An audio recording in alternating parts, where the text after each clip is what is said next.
guys, Ramblin Bob here again. Okay, so this is, I think, a very, very important video. I think a lot of people were waiting for this because you have between the E2000LFP and the E1500LFP. I got my little pointer stick now. That's from my drum set. So what we're going to do is we're going to use this as my little pointer here. So my arms aren't that long, guys, so I can't touch the systems. So I can touch little buttons from here. Okay, so this will be my pointer for the demonstration, if you will. Okay, so we're going to notice today the difference between the E1500LFP and the E2000LFP. This is the 8 kilowatt system, the 8064 kilowatt system, and this is the 7670 kilowatt watt hour system. I think I know it's close to that. So we call this the 7.5 kilowatt system and the 8 kilowatt system, respectfully. Okay, so first things first, as you notice right away, guys, that I'm gonna use this app here. Now the app, guys, has been a little quirky, so I'm waiting for updates. I guess iOS for iOS is Apple, and we are Android folks. So give me 1 second. Okay, there you go. I had to get the cat. She was digging in something she shouldn't be. Okay, so iOS, I guess, updated their app to a new version, but I haven't seen the Android update yet, and I'm waiting, and hopefully they'll have some more updates. So what I want to do right away is we're going to wait. There you go. Okay, it just did it. Notice that they both dimmed at the same time, guys. For the demonstration purposes, I like to put this little button on here. So you go down to settings, and then you click that button right there and see how it stays on all the time. Okay, so now we have, there you go. Now it's all set. And then I'll put that aside, guys. I'll get my trusty drumstick again. And we're going to go over many, as you can see, guys, I have many notes. I have been using this for approximately a month now. And I think I came up with everything that I noticed that is different. If I miss anything, that's my drum set. So that's a whole different thing. But if I do miss anything, I do apologize. Like I said, I'm not a professional. I'm just a guy who bought what I think is unbelievably awesome technology, and I can't wait to tell the world about it every day. It is a hobby that is, it will not stop. It's 100% not going to stop. This is residue from the little sticker I used to have on here, because I was going to buy another one of these, and I wanted to mark which ones. If you guys look over there on the Oukitel, you'll notice that there's a number 1 and a number 2. So this was going to be my number 1, and then that was going to be my number 2 of E2000. But now this one came out in time, and we bought that one instead. Now we paid our money for this. We bought that, and that, our money. And I was going to get, like I said, another one of these. But because this came out, I thought, you know, I'm going to throw my money into this because there's a lot more opportunities with this as far as options and features than this one had. We like this one, guys. I still use it. As you see, it's still hooked up. It's running 92 watts, and or now 100. As soon as I say something, of course.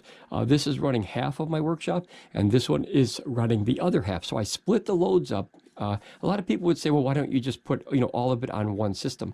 Well, there's 2 reasons for that. Number one, there's 15,000 watt hours here total, so I might as well use both, right? And the second thing is, well, actually, there's 3 things.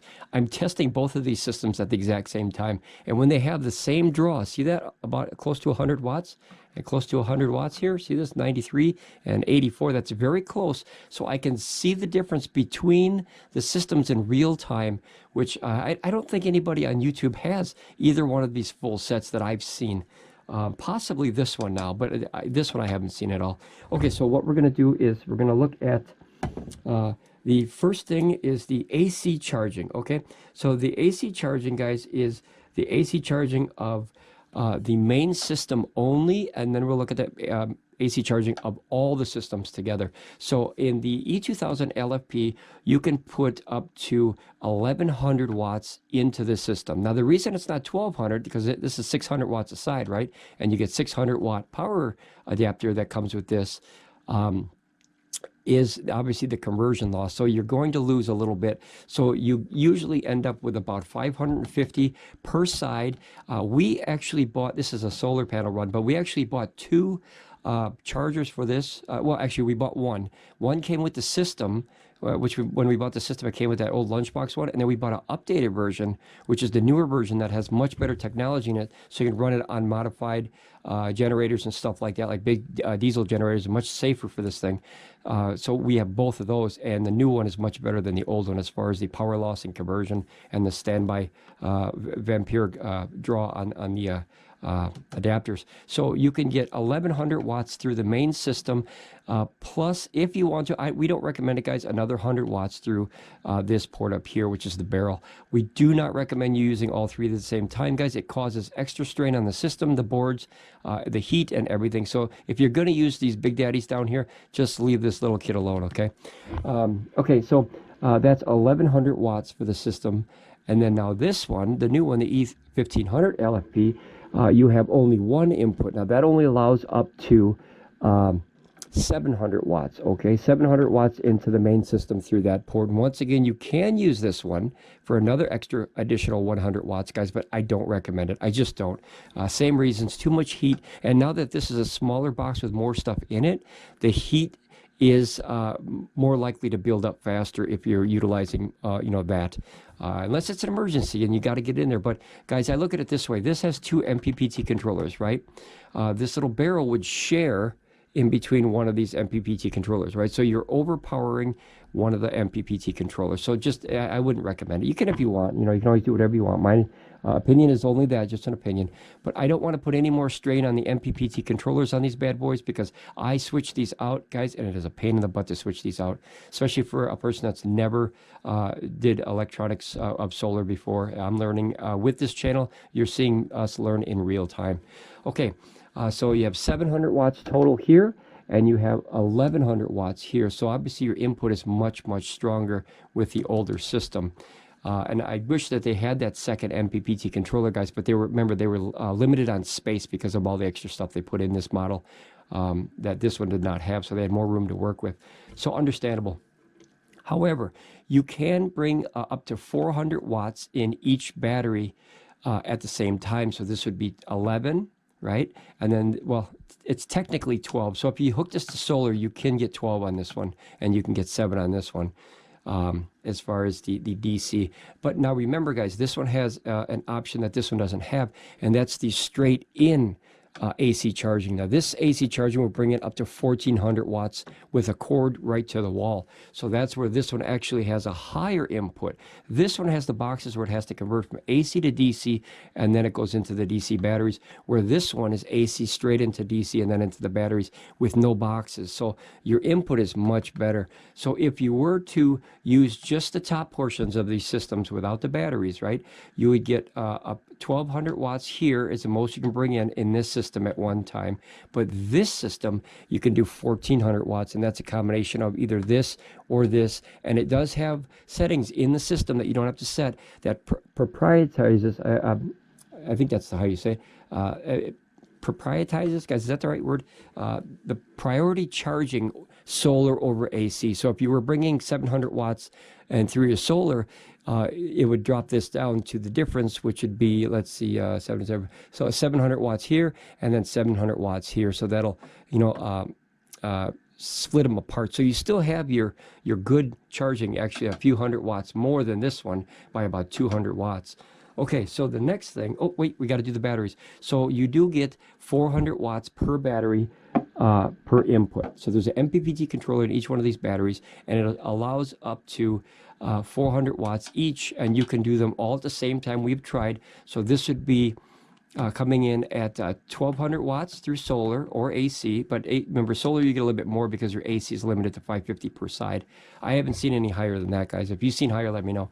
So 1100 watts here plus 800 watts down here. So that would give you a total of 1900 watts input max on this system. And then the 2000 if you use that, which, like I said, I don't recommend this. So your 2000 watts max input charging, which will charge this bad boy in about 5 hours. That's unbelievable. 4 hours on paper, guys, but obviously it slows down, as it fills a little bit. Well, actually, no, this one's, okay, sorry, this one slows down. This one just forces it in there until you're all the way done full, so it can put in the full power. Now, the only difference is, guys, when you charge through the batteries of this system, it doesn't recognize the energy coming through the back door on the power meter or the percentage meter until it's completely full, and then this resets. This could take anywhere between 30 minutes to an hour, depending on how much resetting it takes. You know what I'm saying? Like if this says it's full at 92, it'll take maybe 15 minutes. It goes up about 1% every 1 to 3 minutes. It's kind of the same, but kind of different every time. It's 1 to 3, so it kind of checks it the old school method. Now on this system, you could do the 1400 watts up here input, plus on this you get 400, and this you get 400, guys. So that's 2200 watts input, and we've tested this, guys. We've got it. We've got 400, 400, and 1400. That's 2200 watts you can put into the system, which will charge this bad boy in definitely about 4 hours. So you do have a much quicker way to get that energy in the system than this one. But like I said, we love the system. We've had it for a year. We've used it every single day with literally no days off other than to switch the MPPT controllers and the AC to update the system to version 2. So that's the AC charging of this system, which is amazing that they were able to actually put more in there than originally. And we thought this was a lot. 1900 was a lot, and now we're up to 2200. So you get 300 extra watts that you could put into the system over this one. Okay, so we have lots to go over, guys. This is going to be a very long video. The AC charging style. Okay, we went over that kind of a little bit. I'll reiterate it just to make sure. Guys, you have to have an AC to DC power adapter here. It only comes with one of these. So if you buy this system and you only have the one, the most you can get in there is 550 watts. If you do it through solar, you can get 1200 watts to this top. Now this one, guys, has that straight port, which is just an AC plug to the wall. Basically, it's an AC cord, like the same power adapter cord that you would get for a computer or a mainframe or something like that. Popcorn maker, toaster oven, you know, that heavy-duty computerized cable. Very, very cool and very, very fast, guys. Not to mention it has a fuse right here, so that way if you do have any problems, you got your fuse right here. But it's a weird fuse, guys. We'll talk about that later. Okay. The app. Okay, so this one obviously does not have an app, and I think that's where this one can excel, even though, as I said, the app is a little bit quirky, guys. Look, it hasn't crashed yet, but it does let go, and to this day, I still don't know if it's the app, which I think it's the app, or the Wi-Fi, or the Wi-Fi signal of the box. So I'm still obviously doing tests on that, but so far, it's very cool that you can pop this app up, and at a push of a button, you can see the actual like right here, you'll see it in a second here. See this? It says 52.2, 52.4, and 52.4. I'm sorry, 52.3, 52.4, and 52.4. So you can follow your voltages right here, guys. These numbers are not so important to me. It's the voltage I worry about. I think these need a little update as far as the refreshness of the host, because it says 52%, and obviously it's only 41. But when you combine all those three together, that equals 41%. So that's how it ends up with that number. So what I do, if I look at the battery pack, guys, I look at this pair of numbers, because these batteries always seem to be the same on this app, is 39%. So I really think that the system is legitly at 39%. Not sure about this one yet. Like I said, this app is in its total infant stages, guys. I think this is like the update 1. So we have to wait and make sure that, you know, that's updated as far as accuracy and everything. But this works very well. And the percentage on the app works very well. It's just when you get into the batteries, as I said, that one always shows that one always shows different than the batteries. So I trust the two batteries, guys, but remember the voltage is the same. It's 1/10 of a volt less than the batteries. So I look at the voltage. That's that's where you want to go anyway. I know the percentage is much easier to look at, guys, but the voltage, and you can very simply click this button and see 52.1. So you can actually see the combination of this, and this in real time. See how it just jumped up a little bit, now jump down. So it's checking in real time. That's awesome for the system. Okay, the next thing we're going to go over is solar charging. Okay, so we did solar charging already, so I don't think we have to go over that again, guys. 600 per port, 700 one port, plus 400 on each battery. Okay, so that one, I wrote down everything as far as every bit of information I could. If this really helps people decide if this system is right for you, if it's not right for you. You know, I'm not here to make a decision for you guys. I'm here to bring all the experience that I've had with both of these systems, and we have both full systems. So there's no variables as far as one battery, a two battery, or 0 batteries. It's the full setup, and that way you kind of know what to expect if you want to max out these systems. Okay, the next thing is the menu screen. Guys, the menu screen is identical on both systems. Now, this one's a little different, notice, because I'm using the DC. If I turn on the DC output on this one, we're not big DC fan, guys. we're actually using this to charge the GoPro right now that I'm filming this with, which is here. Otherwise, it would be plugged in over here. So basically, if I pull this out here and I plug it in over here, notice that I'm now using the power of the E2000 to charge my GoPro, as opposed to using this one. It's that quick, and then I can turn this one off, guys. It's literally that simple. Okay. As far as the menus, you have the same input output to battery frame, except obviously you can have more icons on this one because you have the Wi-Fi on this one, and that's for the app and everything for connectivity, as far as using that phone or that mobile app or the tablet to use the app. This one actually, here's a weird thing, guys. This one, if you look at the system when it first turns on, you'll actually see this Wi-Fi signal right here. And the other one, there's a few here, but they don't utilize it because I think that this was on the drawing board and they made the screen before they made the system, I think, or they were still testing it. But that definitely still has this. I noticed that Pecron likes to reuse parts from older systems in the new ones, which is why it's the same screen, I bet, and they didn't change anything. As far as the DC out would be up here, of course.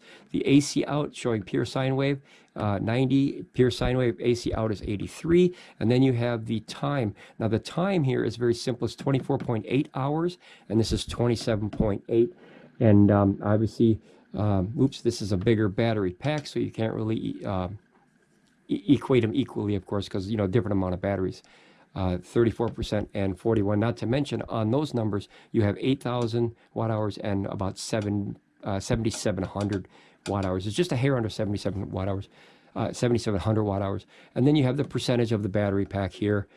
So now the neat thing with these systems is when you hit the DC button up here, guys, notice that the voltage of the battery shows you in real time. Now this one doesn't change much, but watch this one. This one will bounce. And the reason that one bounces, see that?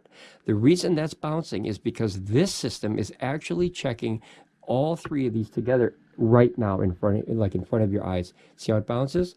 So that's probably 51, or I'm sorry, 52 point, maybe 1.5, you know what I mean? Like it's a hundredth of a volt, and obviously this meter doesn't go that low.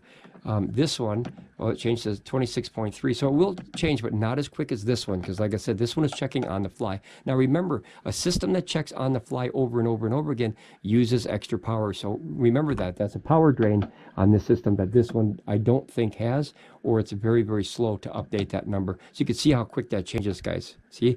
Like you can literally watch it. See that? So that's the DC button for that. It's almost like a hidden menu there. And then the other one is the AC. So when you click the AC and you click the AC, notice that you have the 120 volts. Now remember, my system used to be 110 volts, but we updated it with the board. I don't recommend doing this, guys. So if you want to do that, send it back to Pecron and have them do it. It's much easier. You could possibly burn down your whole house by opening these bad boys. It's a very dangerous little box. This puts out like 80 amps, guys. It's not a joke. Okay. At 24 volts at 80 amps, that's enough to put you across the room. Okay, so you have 120 volts and 120 volts, so they're running at the same time, except this is a 2,000 watt inverter in here, and this is a 2,200 watt inverter. So they did put a bigger, stronger inverter in here, and I like that because you have no idea that extra 200 watts is a huge difference when you're just pushing 1,900 and you need a little bit more for rated power and not surge. So that's where this one has a bigger power output. But now this is the difference between the meters, guys, as far as the menus. Notice that this one has the power factor. Power factor basically is how efficiently it uses the power as far as what you're drawing for your equipment. This is using 0.6 to 0.7, so I would guesstimate this as 0.65 if it keeps bouncing like that. As once again, we don't have a hundredth of a point here. So we have to take the average of 7 and 6, which is 6.5. So that's the efficiency of how a system uses the power, whether it is using it very well, like a condensed light bulb, or a heater with a filament in it, uses 100% energy to heat, and obviously this is less than 1. Now notice that this one's not here, guys. This is a 60 hertz. This I would much rather see a power factor on this system rather than the 60 hertz. I don't know if maybe they can upgrade that in a firmware update, guys. I would, because guys, you don't ever change the hertz. I don't anyway, and I don't know anyone who does. Their hertz is for like a different country or a different unit of equipment, like if you're going to run, you know, different stuff. We never change it, guys. So this is still a 60 hertz, except it doesn't say that, right?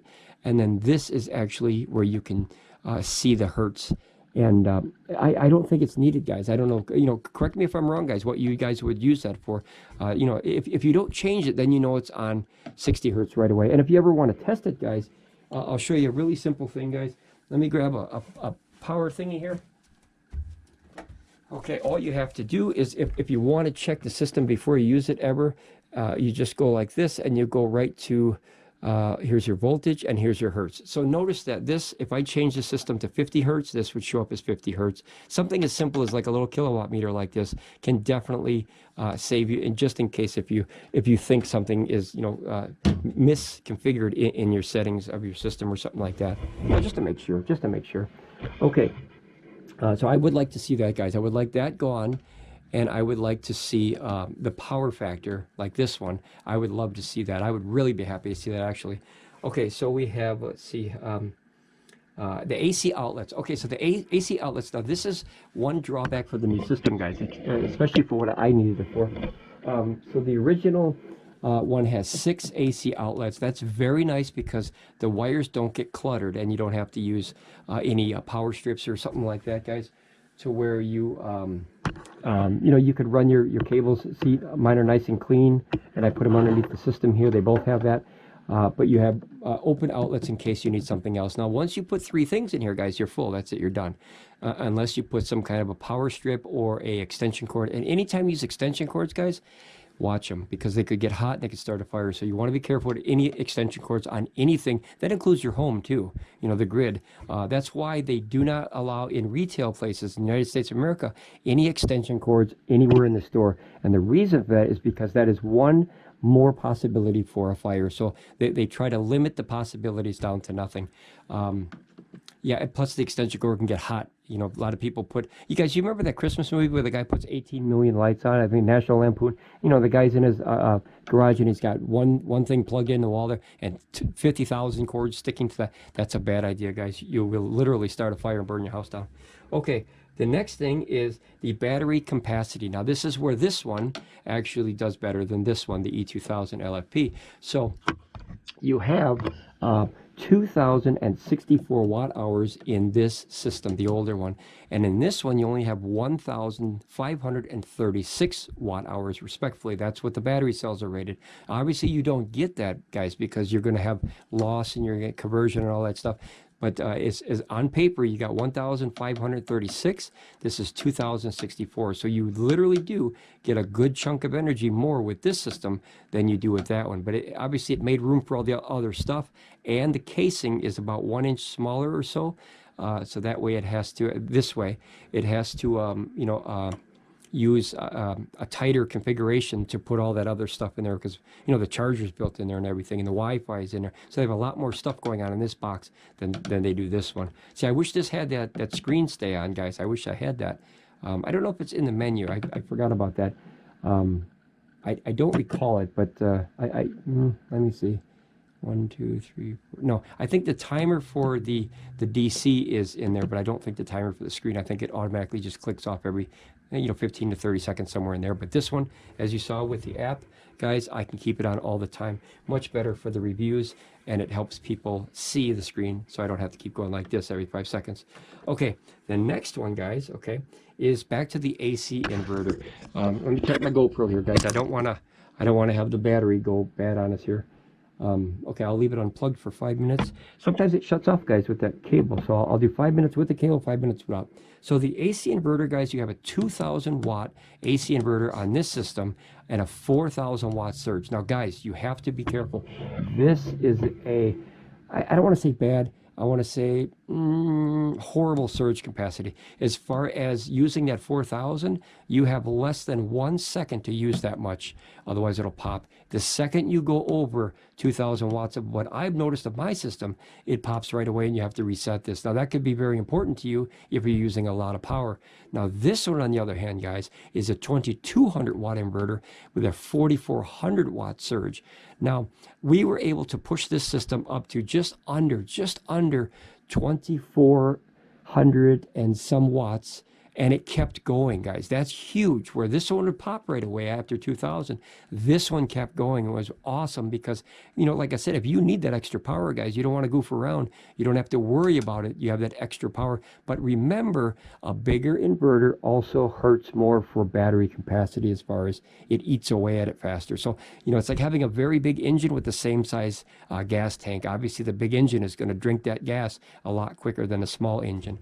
For me personally, I'd rather have a 4-cylinder car with a 100-gallon gas tank, and then you never have to fill up for a month, as opposed to like a V8 or some big Hemi engine, and you got the 100 gallons, and then you're filling up every couple days because that engine is literally drinking that power out of that gas tank. Okay, the next thing that we have is surge power. So surge power, I just kind of went over it.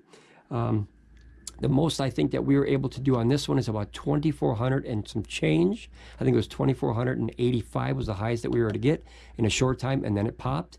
And 2,465, I think it was, for the lower one. But so right over that 2,400 watts is where you start seeing that pop.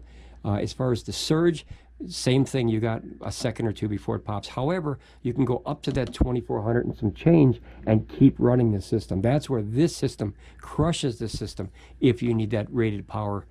Okay, the next thing is the firmware updates. Now, guys, this is monster huge. I wish I would have known this years ago. Let me plug back in this camera here. Let me reiterate of what I had to go through with this bad boy. So when I got this first system, guys, you guys remember I had a 65 watt USB output and only 110 volts, right, on the AC inverter. And I just, you know, kind of just wanting to learn. I contacted Pecron. This is before, guys, we even had this channel. This is back in probably December, and this channel didn't start till January 5th, okay? So I contacted Pecron. I said, hey, I've heard other people say they're getting 120 volts on here. Is mine like bad? Is it an old model or something? And they explained to me that this was the first generation made. So I literally got the first shipment of the E2000LFP. Everything worked fine, guys, except I, as a sound guy, I like 120 volts. It's more of a power thing for sound. You know, the more voltage, the more sound you get, the more kind of oomph you get. You know, with your speakers, you can, like, if you hook a sub to 110 and a sub to 120, you can literally hear the difference in your ears if you're trained to hear the difference. It's night and day. Kind of like a top-end speaker, guys. If you're really good at speakers in your ears, you can literally hear the difference as far as the cleanliness, if you will, of the signal coming out of this speaker as opposed to that speaker. A singer's the same way, guys. When you hit the note and it's not quite on the note, they can right away, you know, a piano or anything like that, a guitar player, that you know, that string is out of tune, and they hear it. But that takes a trained ear over time. Okay, so this one, so with the firmware, the AC board, and the USB, I wanted a firmware update on this, and I wanted the AC and I wanted the DC all up to date with the new technology, if you will. And the problem with this one is, guys, if you want to do that, you have to send this back to Pecron. They have not let us know anywhere how to do this firmware update yourself. I'm assuming maybe you can go through one of these USBs with a drive, and the system, when you first turn on, recognizes that as a firmware update. I don't know. I've never done it. I was able to update the firmware / board on this DC. I made a video about that because I wanted that 100 watt output, which was awesome. And I actually swapped, or we did, Mrs. Ramblin Bob and I were a team here. And the whole Scriber family is a team, guys. The AC inverter board that's on the top here, we swapped that to the 120 volt, and now notice that 120 volt. And guys, this has been running really good. One thing with the inverter, guys, and the system, real quick, to not well, actually, let me finish the firmware first. So this system, guys, you can do firmware updates through the app, and that's where the power comes in. If you were to ship this back to Pecron, guys, it would cost you approximately $100 to ship it back. Now, a lot of people don't understand that shipping is never, ever, ever covered by warranties unless it explicitly says so. That's a big misconception that a lot of people make. They think, well, you know, if it needs whatever, they should pay for shipping. Guys, I've shipped and received thousands of packages in the last years, and it's not what you think. So always read the warranty, or ask questions before and get it in writing. You know, and say, if I buy this system, will you cover shipping? And that you have the receipt, if you will, in the form of an email where you can use that and say, hey, well, you promised that if I had trouble, you would, you know, do the cost of shipping back. But guys, if any company does that, that's awesome, because it's definitely not covered in any warranty that I've ever seen. Actually, there's one company, I don't want to say which one it is, but I found a company out there, guys, who literally will warranty the entire box, but they won't warranty the battery cells in there. How useless is that warranty? That means the parts are warranted, but the most expensive part, the 90% cost of an entire system, is the battery packs, guys. These inverters cost nothing compared to those battery cells. You know, you got 2,000 watt of battery cells in there at 50 cents a battery cell. Guys, that's $1,000 of battery cells in there. You know what I'm saying? Retail. And that's at a budget company like this company. Other companies are more expensive. So that was a horrible thing to read in a warranty. But to be honest, who has time to read a 20 or 50 page warranty? So I recommend asking questions, asking an email. Don't call anybody. I know Pecron doesn't have a number. Bluetti does. VTOMAN does. A lot of Oukitel does. But guys, get it in writing, and that way you can say, hey, remember you said that you would pay for shipping before I buy it, and I want to make sure that I have that in writing. So that's a good backup warranty for the warranty, if you know what I mean. So I personally, guys, I'll go on the 100% record. I do not trust warranties at all. Period. Zero warranties from any companies. The only warranty that I 100% trust is when any company honors that warranty. Up until they actually get the product back and honor their warranty, that's just a piece of paper, guys. You know, to me it is anyway. I don't know. That's a whole nother story. But guys, I'm not a fan of warranties if the company doesn't stand behind warranties. Plain and simple. Guys, you remember that story I told you about the muffler, right? They honored the warranty of the muffler, but not the installation, which cost me $150 a year, every single year, because it was a steel muffler. What a dumb idea. It rusted out every single year. Excuse me. Every single year, and it cost me $150 for the labor to put it on and do the you know, the welding. I'm not a welder, guy, so I didn't know how to do that. And if looking back now, I would have put a horseshoe clamp on that sucker so quick. But when you go through admissions in our state, they check for that, and they want to make sure that it's sealed and has no exhaust leak. So I was kind of, you know, as a young fella, you're kind of, you know, you bite the bullet. Okay. As far as the USB-C, guys, we already talked about that. The first version of this has 65 watts. The second version, which is all they sell now, is 100 watts true. And I've seen 100 watts or 99 come out of this one. And this one actually comes out at 100 watts. So this one you don't even have to monkey with.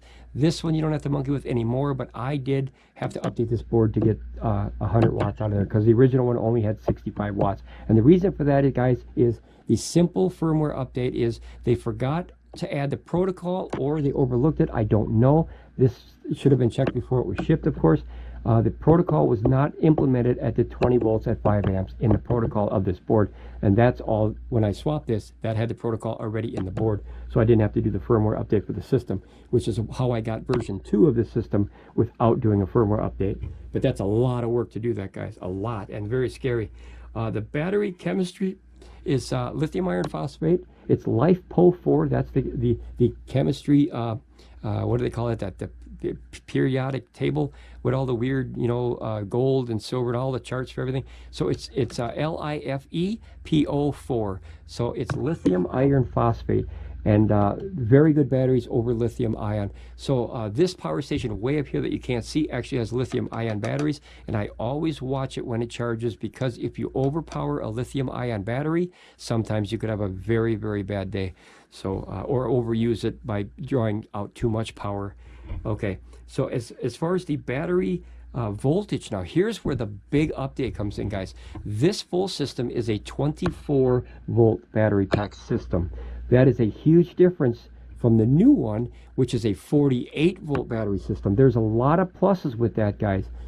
You have less conversion up to 120 volts. This has to go from 48, right, or about 50. It's about 50 some, but we're just going to use the hard numbers, 48 volts to 120, and this has to go from 24 volts up to 120, which means it puts much more strain on the battery cells because it has to put out more voltage to get up to that voltage when it steps it up, guys. So it has to pull out more energy to get up to that higher voltage. And then this one, where over this one, if I had a 48 volt array of solar panels, it has to downstep it now to come in at 24 volts, right? And this one literally almost goes straight in because this is literally at the same voltage as the panel, so you have a lot less conversion loss. That's a big thing with this system, guys. Not to mention that it's much easier to implement a 48 volt battery pack into an RV because most RVs are 48 volt systems. Okay, so that's a big thing, guys. That's a big thing. The next thing is the DC output of both systems. So on this system, you have 120, well, it's a 12 volt, that is 10 amps, okay, which 12 times 10 is 120 watts output on this system for the cigarette lighter. People call them marine ports. This one actually says marine on it. Guys, these are cigarette lighters, cigarette ports. I'll call them that until the day I die. These are cigarette ports. That's a cigarette port. I'm an old school guy. Some people call them car ports. Guys, this is a cigarette lighter, and all my grown folks out there know that these are cigarette lighters. Same thing, you have 12 volt at 10 amp, which is 120 max. So you have the exact same cigarette lighter on both systems. Cigarette port, if you will. Now on the DC port here, on the barrels, notice that you have the two 55-25. Now what that means is 5.5 millimeter on the outer ring and 2.5 millimeter on the inner ring, on the pin. So be careful what cord you put in there, guys. Don't just mush a cord in there. If it's the wrong size cord, don't just squish it. Or if it's wiggly, that means you have the wrong size port. Get a bigger pin on the inside. And companies do this because they want you to buy their stuff. I understand. You know, I call it the Apple technology. Now on this system, notice that's all you have is two barrels out, and then you have one cigarette lighter. But on this system, on the new one, this is a huge upgrade for this one, guys.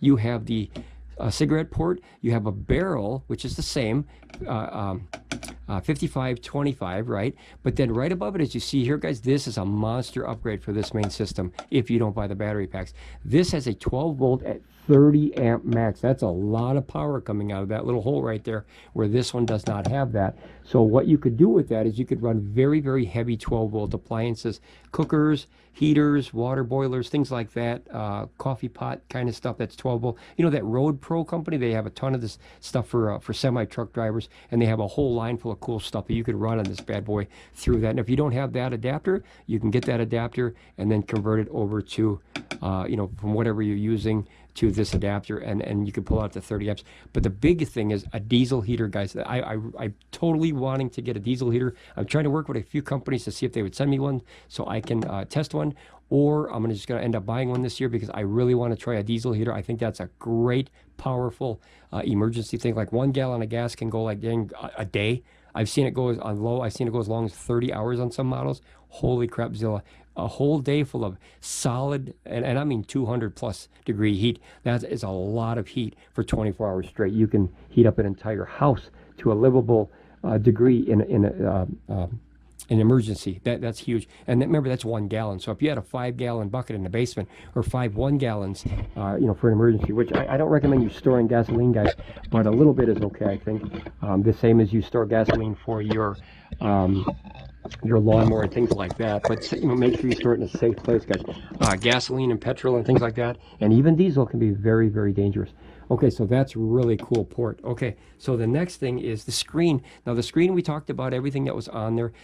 We had already mentioned the, you see what I'm doing, guys? Every 5 seconds I'm up here, it seems. It's obviously longer, and it's like every 30 seconds, but that's how long I ramble. I have to hit this button to refresh the screen to keep it on. Notice in that one with this app, guys, I was able to hit one button and that bad boy has not shut off once in this entire review. And I don't know how long we're in here. We're probably 30-40 minutes in. Like I said, this is going to be a very long review, guys. I have pages full of stuff.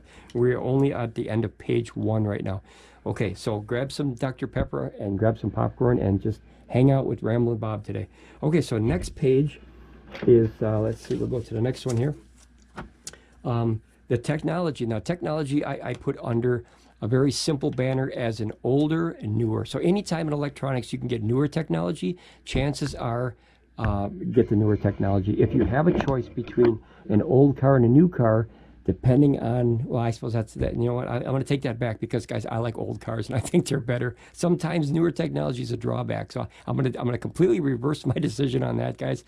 Get which one works for you. I think that the new technology in this instance is better because you have an updated board, you have an updated system. They've learned from the bugs of this one and other systems where they can literally say, okay, that one we made a mistake on or whatever, and they can implement the fix into the new equipment. So that's right. I mean, as far as new technology. If you look at the iPhones or Androids, guys, go back and look at an old one. Some of the new ones are just light years, or actually most of the new ones are light years more powerful and more technologically advanced than the older ones with phones or anything. I mean, the technology, guys, there obviously is a limit, guys. There's a limit of how new you want to go sometimes, because sometimes the drawbacks are too much technology. So yes, I do agree with that. So I do stand on both sides. With cars, I'd rather have an older car, guys. Less crap on it, less crapzilla on that engine, and you can just drive it around, and it's easy to fix. And now the new cars, well, you got to go back to college just to change the oil. Okay, so the next thing is system control is offline or online. So this system here, guys, well, let's start with this one. This one is a strictly offline system. It is a jarred system, which means in the Marines, right, when you become a Marine, you have a head that's jarred. That means you only know what they teach you. That's called jarred. No information comes from the outside. So this has no connectivity to anywhere other than itself and maybe the batteries, which I think it does have, but it doesn't work as good as the new one. So this is a jarred system. Now this one is an unjarred system, or it could be a jarred system. So if you like, if I hit these two buttons right now, this will flash. First this will flash, and then this will flash, and if it doesn't find a Wi-Fi, it'll shut it off.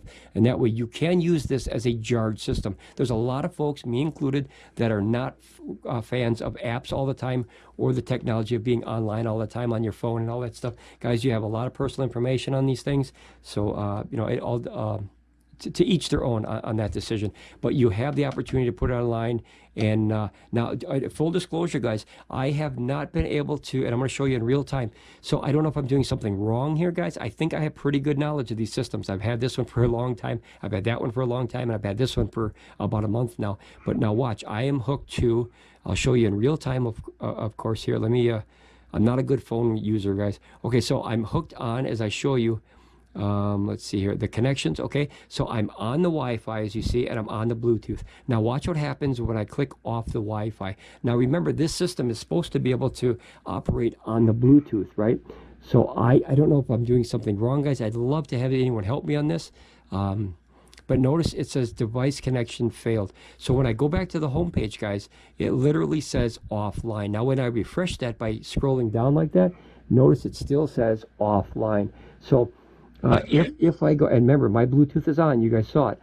If I go back, which I'll do here, and then I go to here, and then I go to the Wi-Fi, and then I close that one because the Wi-Fi is turning back on. Watch what happens here, guys, when I go back on the Wi-Fi. I have not been able to operate or use the system. See how it went back online, guys? I have not been able to use this on just Bluetooth. So I'd like Pecron to hopefully maybe explain it better and how to use it as Bluetooth. They have a video up, which I downloaded and put it on this channel because I think it's very valuable information. But notice it synced right back up the second I went back to Wi-Fi. Now, somebody had said on their page, guys, that this system supposedly doesn't like 5G network. If you don't know what that is, guys, learn about that before you buy a system like this. 2.4G network is the old network, and now we're on 5G. Pretty soon we're going to be on 6G and 7G, and pretty soon I think Elon Musk is just going to stick a processor in your forehead, and then he's going to call it Super G or something like that, or Superman G. I have no idea. But Yeah, he's way too advanced for me someday. Okay, like Terminator's coming. All right, the next one is the port covers. I like port covers, guys. These little things, these little flaps here, guys, I like them. I like them a lot. It keeps the dust out. As you can see, I dust everything every day because I'm in a workshop, guys. As you notice, when I go like this, you can see that dust building up on my hand. Hopefully you can see that. But this dust will get inside these ports, guys. So the best way that I found out how to get that out of there is obviously compressed air, where you can just, or you can go like that. But I recommend compressed air or even a very small leaf blower. But that's kind of extreme, guys, because it'll force this stuff inside the system. So be careful. They do make a really cool product that I've used for many years, and I don't know if they make it anymore. It's this gooey stuff, guys. It comes in a bag. It's like green, slimy stuff, okay? And it's like bubble gum, okay?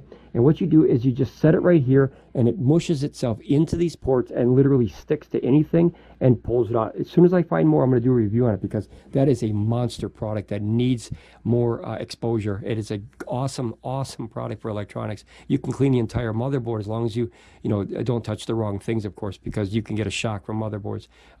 Energy builds up in motherboards, guys, like anything. But you could clean the ports. Now, notice that this one has a port here for the input, a port here for the input, a port here for the AC input, and a port here for the cigarette lighter, but no other ports on any other part of the system. The battery expansions have covers, though. I like that. But notice the old system here, guys. Cover, cover, cover, cover, cover, cover, cover, cover, cover, cover, cover, cover, cover, cover, cover, and on the side, the batteries, cover and cover. So you have 1, 2, 3, 4, 5, 6, 7, 8, 9, 10, 11, 12, 13, 14, 15, 16, 17, 17 covers on the system. Every single port on this system is covered. I love it. I like the idea. This only has 3, well, 5 if you count the batteries, 5 port covers. So if you're a fan of port covers, guys, you can go on like Amazon or eBay or something and buy those little tiny port covers, and it's just like a little, it's shaped like that hole, and you just put it there. But Pecron, I'd love to see these back on the new system. I would love to see these back because I think these are very valuable. Some people hate them. I saw some YouTube guys that grab this and just rip it out, and I go, oh my God, why would you do that? Like, it's not in the way, leave it be. And it protects this port from anything, moisture, you spill something, dust, dirt, debris. These are big things here. And notice they're on every single port. I like that. So I think that is a very big downgrade for the new system as opposed to the old one. I am a fan of the cover ports. Okay. Let's see here. We have the visual looks for the batteries. Guys, this is not a big thing, but it's big for me. I am a production person, which means if I film a concert, if I film a wrestling, whatever I film, I want the left to look like the right. That's called balance in visuals. And what that is notice that this battery has ridges. You can hear them. This battery has ridges, and this main has ridges. That means the system looks the same, uniformed all the way up and down. Now notice the old system, this one has ridges, this one has ridges, but this one, guys, does not, which means this does not look like a set to me. Now, many people don't even care about that, and they think, oh, that's pretty piddly. But guys, visuals are a big thing. I mean, imagine if your car had one hubcap that was wrong, or a rim that was different, or a tire that was balding. It's an eyesore for people. I don't know if people are going to see your systems, but if they do, you can always feel good at looking at it and saying, hey, they all match. I like that. I'm a visual guy. I wish this one had this over here. I wish that had that. So I personally, I think that's a downgrade. I'm sorry, an upgrade for this system where this one didn't have it. And maybe they made this first and then made this, and then they decided to put the ridges. But I wish they would re-release this case with the ridges for all the new people so they can have a matching set. I know that's not a big thing, guys, but yeah, it's big for me. Okay. Let's see. Fused AC charging. Okay, so we kind of went over that before. This one has 2 fuses on this side, guys. I don't know if you can see those. They're way back there. Hold on one second, guys. I got to get the trusty dusty DeWalt here. So this one, as you see, there's 2 fuses. They're really hard to see, guys. See it way back there? There's 2 fuses right there, guys. I have never ever had to change one. I have never had to change 2. So I have no idea where they even go, if they go to the batteries or they're part of the main. I don't know if they're for these or if they're just for the MPPT. So I have no idea where they go. When I had the system open, I should have looked at that. And then when I replaced the MPPT controllers and the AC inverter and the DC board, I never thought to look at those darn fuses because I never, ever once, not once in 365 days plus, it's been running 24/7. I've never had to change a fuse in there. That's a good thing. That's a good thing. Now this one has a fuse built in right here. Now these are blade fuses from a car, a typical little, you know, the little plastic blade ones with the two sides there, and it kind of looks like that, and you kind of poke it in there with the two little feet. This one is a glass tube, guys, so it looks like a very, very small AA or AAA battery with a glass middle. It looks like this, where this would be metal and this would be metal, and the middle is glass where you can see the actual filament in there, so you can see the fuse in real time. So this one, now the problem with this one, guys, and I think this is a major overlook from Pecron. I wish they would update their shipments here. This fuse is a very different size fuse. It's a 30 amp fuse, and it's a weird size, guys. So if you have to buy this, I'd recommend taking this fuse out, obviously with the system off, guys. Don't be goofy. Turn the system off, take this out. It's very simple. You can literally just unscrew it. This only affects it when you're charging anyway. You could take this out, take it to the local hardware store or car store and say, do you have this? And buy a couple backups. I think it would be a good idea, especially, guys, for an emergency. If you can't charge this darn thing, you're in trouble. So I would like to see a few extra fuses in this box when you buy this. I can't remember, but I thought I remember there was a couple extra ones in this when they first bought, guys. Let me know if I'm wrong. I don't know if that was this one, guys. I got like 15 power stations now. I can't remember which one had the blade fuses when I got it. It could have been a different system, but I think, now that I go over it, I think this is the only system that had blade fuses that I recall.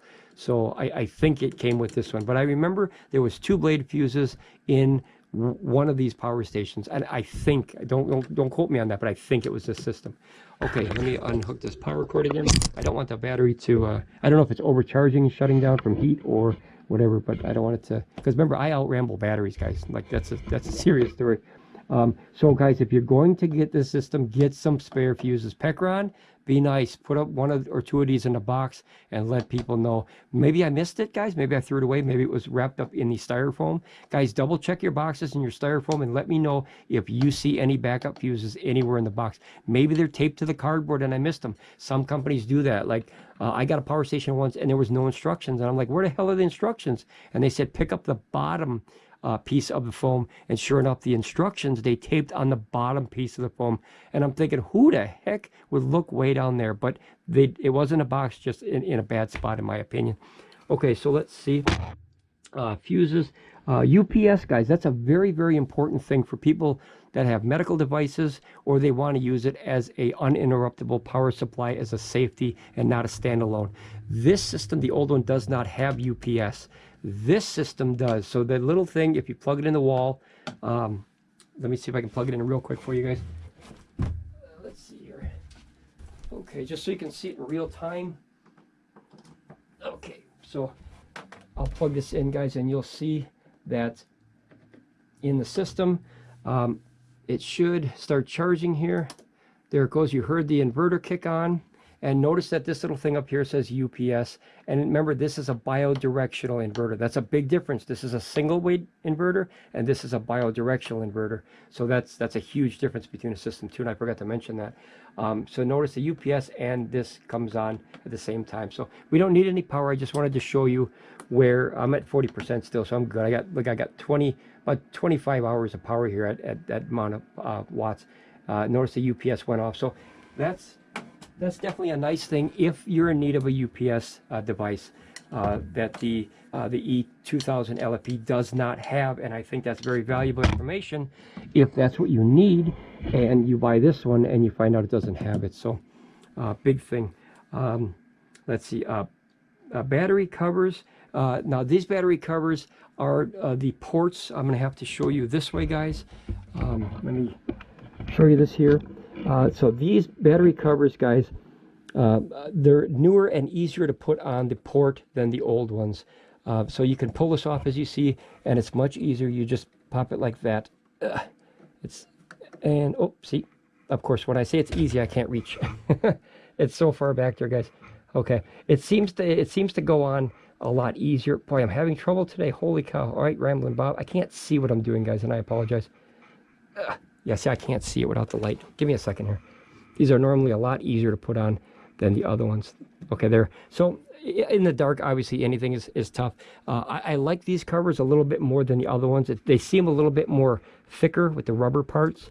They're probably the same, but they feel thicker. I don't know if it's better rubber that they use as opposed to this system over here. Now you have, as you can see, hopefully you can see that, guys. See how kind of small they are, and they're just kind of more. I don't know, cheapy feeling, if you know what I mean. So I think between the battery covers, I think the new one is a very large update as to the batteries compared to the old ones. Okay, the next thing is the 5-pin input. The 5-pin input on either one of these is, let me close this here. Okay, drumstick doesn't work for closing ports. Okay, so guys, on this one, you have 2 5-pin aviation inputs. And on this one, you have 1. Both the same pin. Now, that's a nice thing, guys, because if you do have this and you buy this, as we did, we bought both of these, remember, you can use this pin on that one and that pin on this one. So interchangeable. I like companies who do that, guys, because you don't have to goof around and buy a new cable every time. However, the battery cables are different, so you can't use them. And I think that's a good thing, guys, because remember, that's a 24-volt system and that's 48, and you do not want to switch those and interchange them. Otherwise, you'll have a very bad day. Okay, let's see. Built-in fuse. Let's see. Main matches the batteries. Visual. I forgot where I left off here. Let me catch back up here, guys. Only has 3 covers. UPS, able to adjust. Okay, so as far as able to adjust, in this one, you can adjust the hertz, the voltage, etc. So you can actually go in this and change the voltage down to 110 or even 100 hertz, guys. Do not change those. That's in that hidden menu. If you don't know what you're doing, do not touch that. You could destroy whatever you're powering or possibly start a fire. Guys, if you don't know it, don't change it. Watch more videos, learn about that. In North America, you use 60 hertz anyway, guys, and the voltage use 120. You can use 110. I've used this one at 110 for, I don't know, 8 months, 7, 8 months, guys, until I upgraded it myself. But I like the 120, and now I have 2 systems at 120. This one is not changeable, guys. So if it was 110 volts, it's 110 volts. I didn't remember a way to change the hertz in here either. But like I said, that's something I don't need, and I don't think it's necessary for my situation. I don't know if you're different that way. The product weight, guys. So the old system comes in at about approximately 170 to 175 pounds. Because the scale is not 100% accurate, I ballpark it at 175 pounds for this system.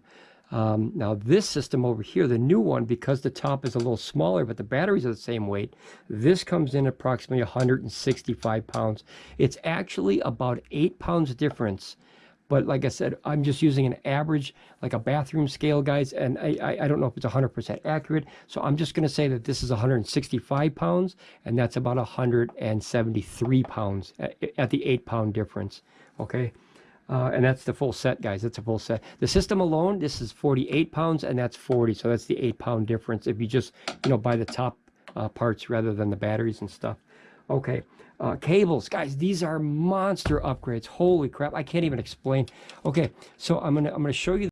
Okay, now notice over here, guys, that these cables, you see how much room they take up, guys? Look at that, these big, and they don't bend very good. See that? They're very, very taut. So they take up a lot of room. Look at all this wasted space, guys. I put everything into cases and I label it. That way, when I'm looking for a charger or a plug or anything, it's all audio cables here, DC charge. See what I mean? I'm real organized when it comes to my equipment.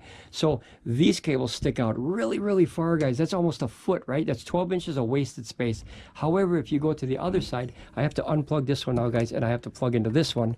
Hopefully it won't die here. Okay, let me turn on the DC, and I'll turn off the DC on this one. Or actually, I'll leave it on because the charging cable is not long enough for the GoPro here.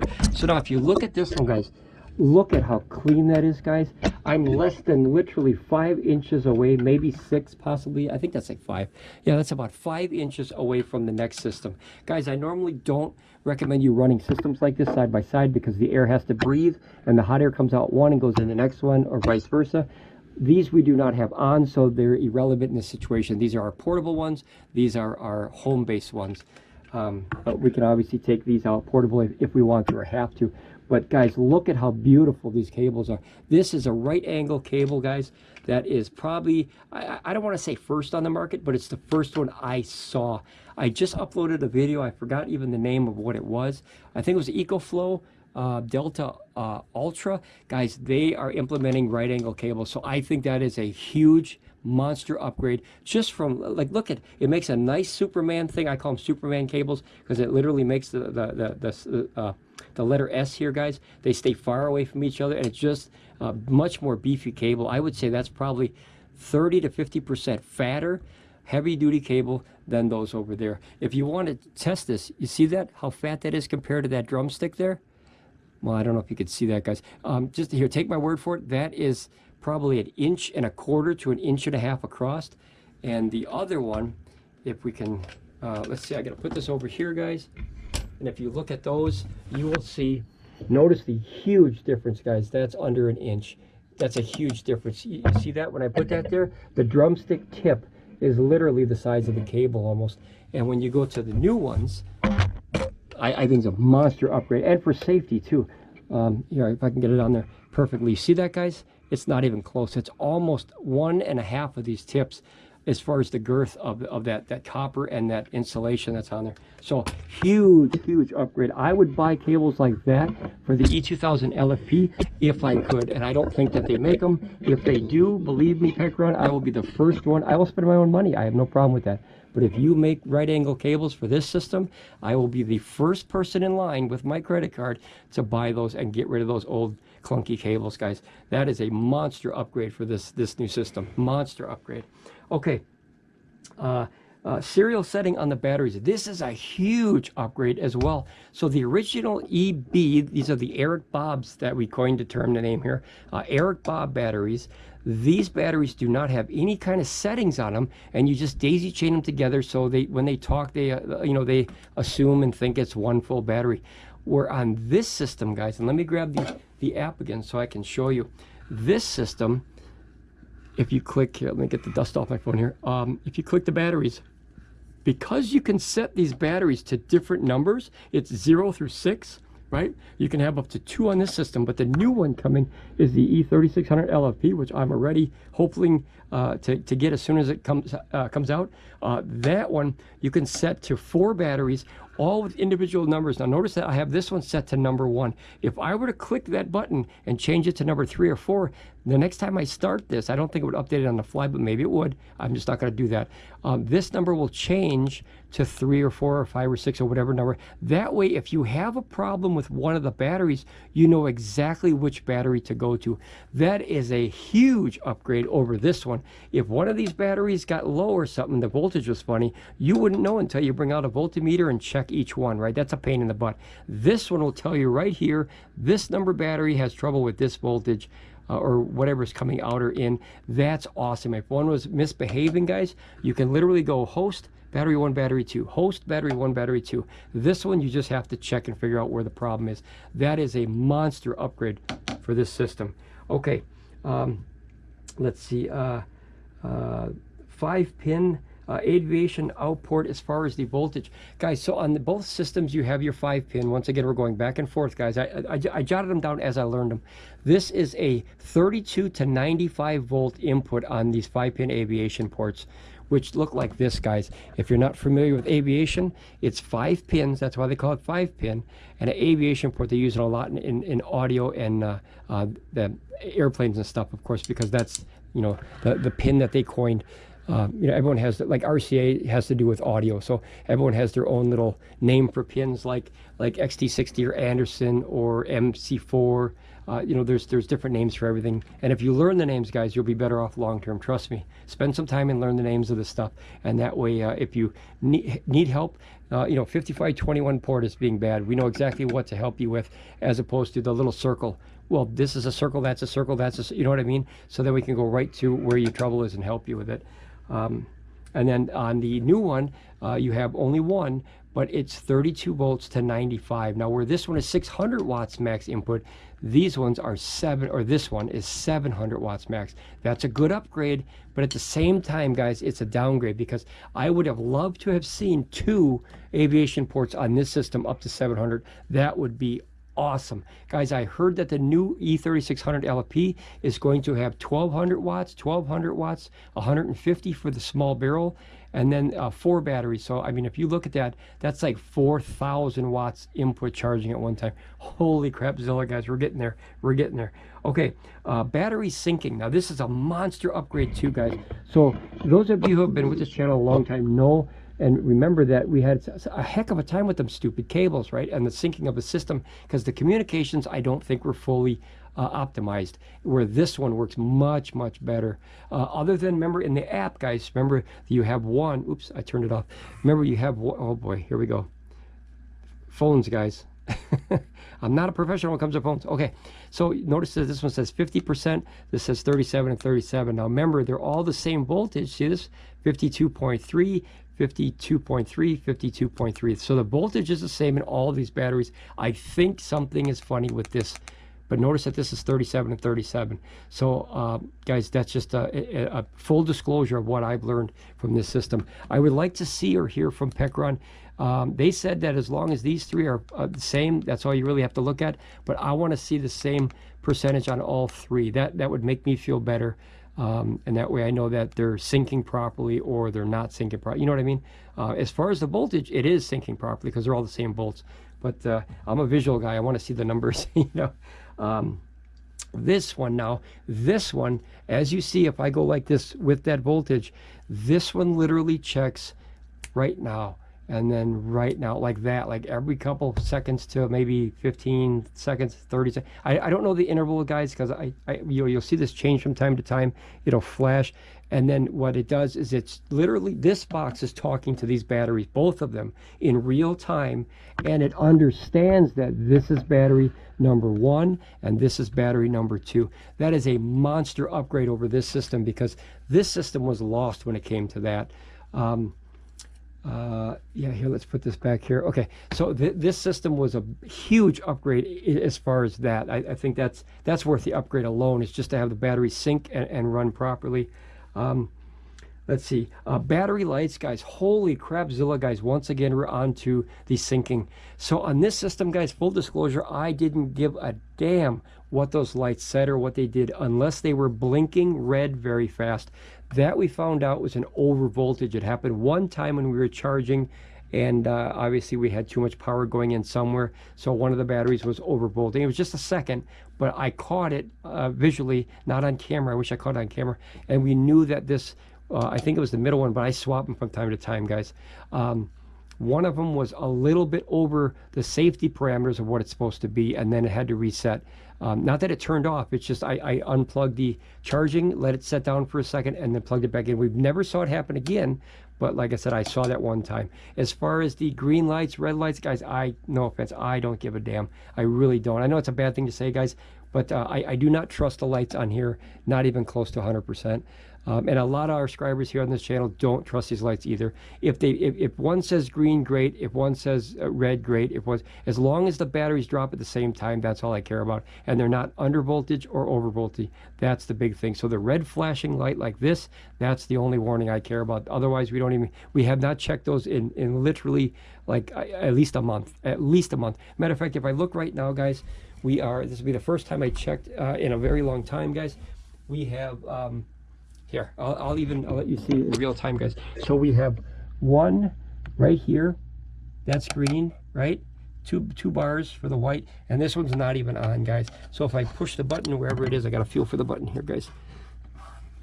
Okay, so notice that this one says 2, right? And the sync's not even on. So, but the energy is still flowing through from the batteries to the main. I've tested it myself. I've used a voltmeter in intervals to see that the voltage is dropping equally. Guys, you'll see the lights pop on when you use a higher draw, which is about 100 watts or more usually, right? Or if you use a lot of watts, you'll see both the lights come on. But like I said, I do not trust or use those lights at all. However, on this system, guys, and we still love the system. I can't hate on this system. I like it. We've been using it for a year. Now this system, guys, I don't know if I can get over here. This system is a monster upgrade. Let me see. I got to turn the video sideways, guys, so I apologize. Notice that one, I hope you can see it, it's green. And notice that it's discharging because we're using that battery.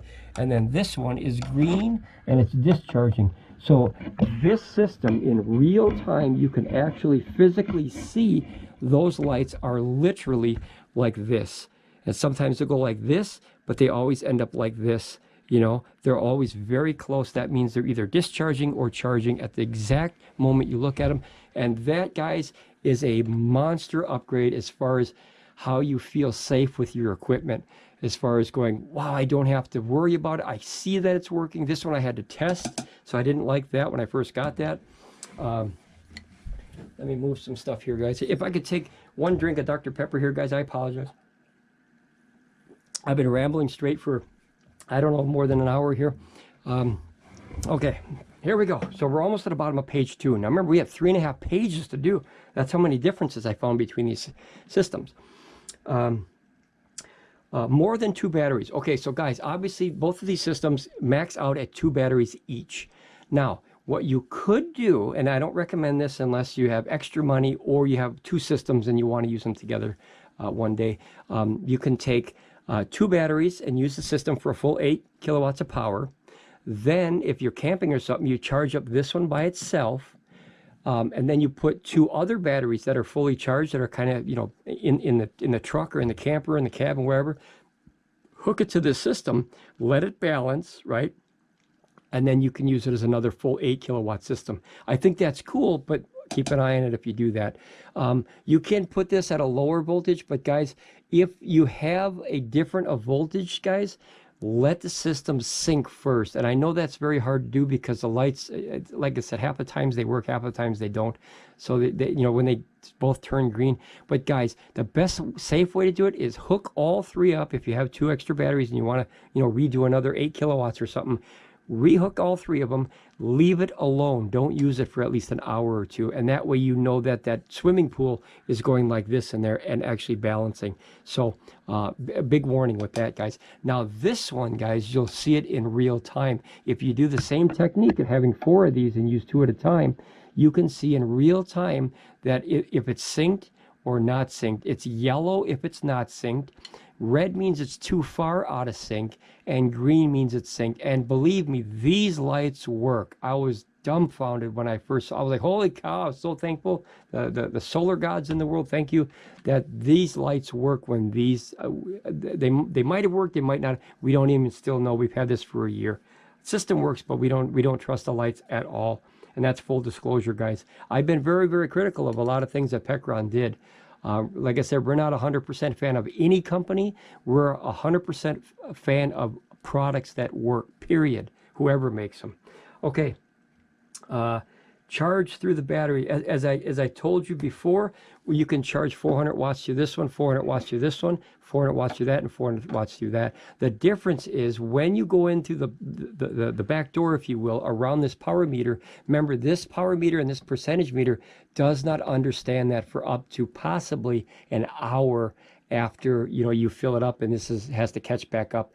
Meanwhile, the new system, because of all the information I think that I complained about, this one is fixed and it checks on the fly. So if you're going 800 watts through here and 1400 watts through here, you are pushing good power through this little box here at 2200 watts. This will update on the fly, but it will not show you the input coming in, because remember, this is DC for this MPPT controller and not these ones. However, this talks to this one and says, hey, what? Oh, you're at higher? Okay, let me adjust that. Oh, you're at higher? Let me adjust that. And then it balances, where this one you have to wait. That is a monster upgrade, and that was one of the biggest upgrades I waited for with this system over this one, is just so they let me know, is it full? Is it not full? See, this one would get, like, say if I had a real good day of solar, which has been rare, guys. I don't know where the sun's going here, if we can call it back. Annie, get your butt out there and start singing that song. Okay. Guys, you know that sun will come out tomorrow. Okay, so when I charged you this, it would fill up and stop at like, 84%, and then it wouldn't go any higher, and this would drop down to exactly what I'm using plus the conversion loss. And I'm thinking, well, it only says 84% or something, or 70, or whatever. It could be 60, depending on how much you got here compared to these, depending on where your panels are and how much power you got in. So after that, it had to reset itself, and that was confusing and time consuming. And should I take the solar out and hook it somewhere else? Now, of course, we learned about that. Once this stops charging and it gets, even if this is 100% or not, if it stops charging through all the panels and the sun is still out, we take these and move them over to this system or a different one, because obviously we know we can't put any more, and then it will balance over time. This meter was a pain in the butt, guys, and I've complained about that on this channel for months. Okay. That is the end of page 2. Guys, how long have we been yapping? A long time. Okay, so we have 1.5 pages left. Holy crapzilla, guys. Cheers. Grab some more Dr. Pepper, guys. You're going to need it. Okay, favorite soda of all time. Okay, extra accessories that come in the box, guys. So when you buy either one of this kit or this kit, they come with the same accessories, except the E2000LFP came with a raincoat kind of thing, or a storage coat.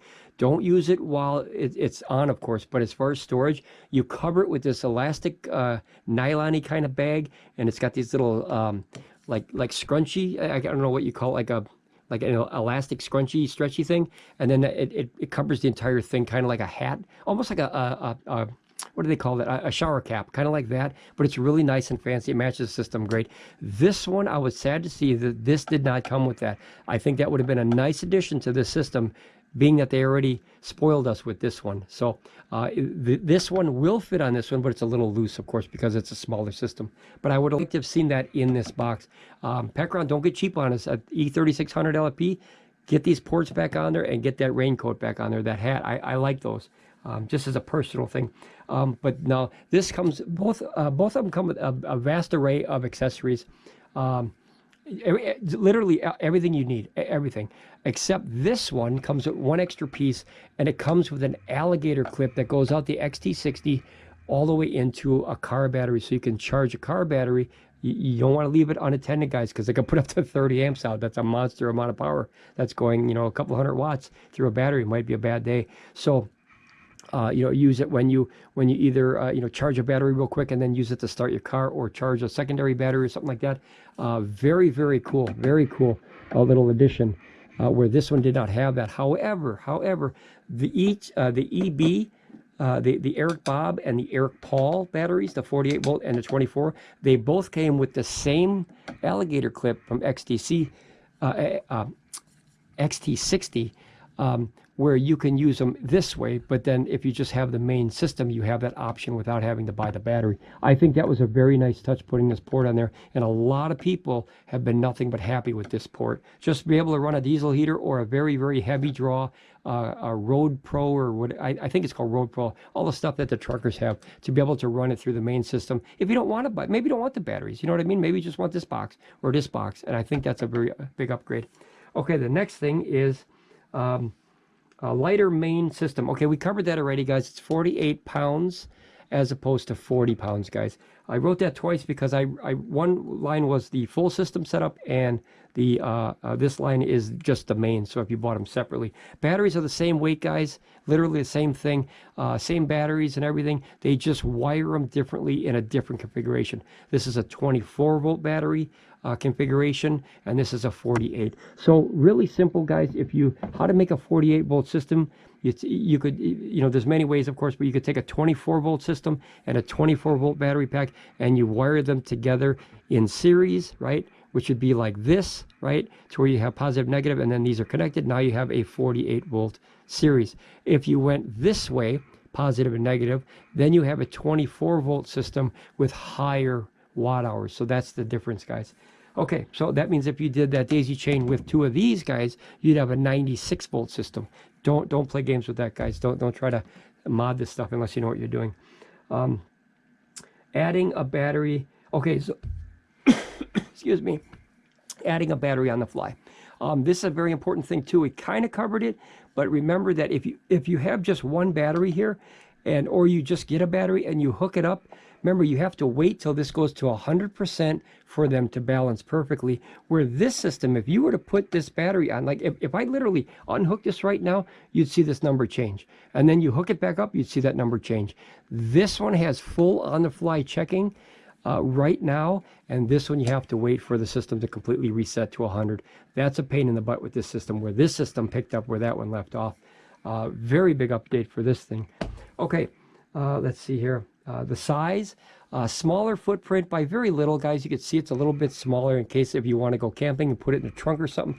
You have a little bit less space. That's not much, guys, but you know, every little inch helps if you're trying to put a bunch of stuff in the trunk of your car or your camping gear or your wagon or your RV, whatever you're using. Like what we have, guys, you ever seen those little fold-up wagons? I think that is awesome technology, guys. I'm an old guy. I had the Red Rider wagon, if you remember that, the little red one. And some, like, if you could afford the ones with the removable panels on the side, you were rich on my block, guys. We had the metal one.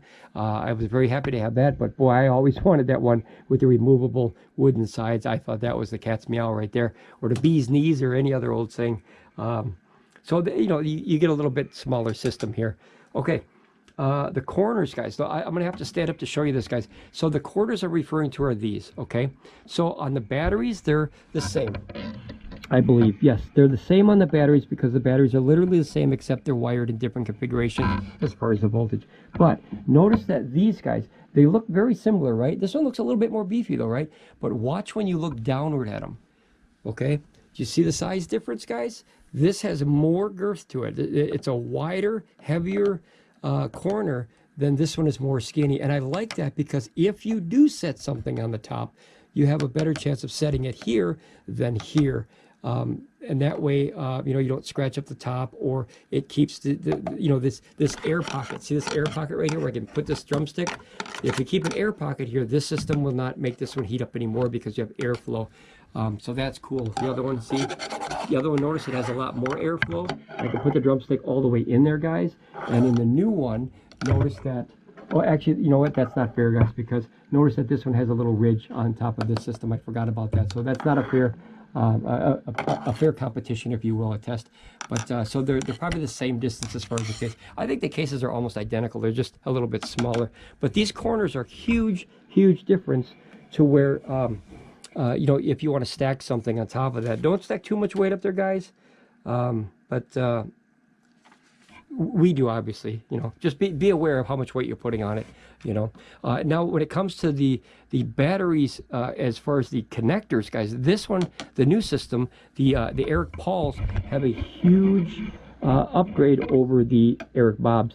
And what that is you could take off these two corners on the new one, and you can literally bolt them together. It comes with this little, now we don't use them, but it's nice to have, is you can literally bolt these batteries together so you have less chance of tipping them over. Guys, these are not going to tip over. They're very heavy and they're very flat. They're fine. But, you know, just in case, if you want to bolt them together, you can. We didn't, because if we want to move this, you have to, you know, pick up this 120 pounds here, and that's a lot for your back. So we'd unhook everything and pick up this battery, and then we'd pick up that battery, you know, take it upstairs or outside or wherever, the cabin, wherever, and then we put them back together. Now, if you have them bolted together, guys, I don't think that's a good idea to, you know, to pick it up through here and have those little tiny brackets hold all that weight. I don't think it's a good idea. So it's very nice as far as storage, but in a working environment of what we use, we don't put them on. But it's nice that they gave them. It's very nice that they gave them to you guys.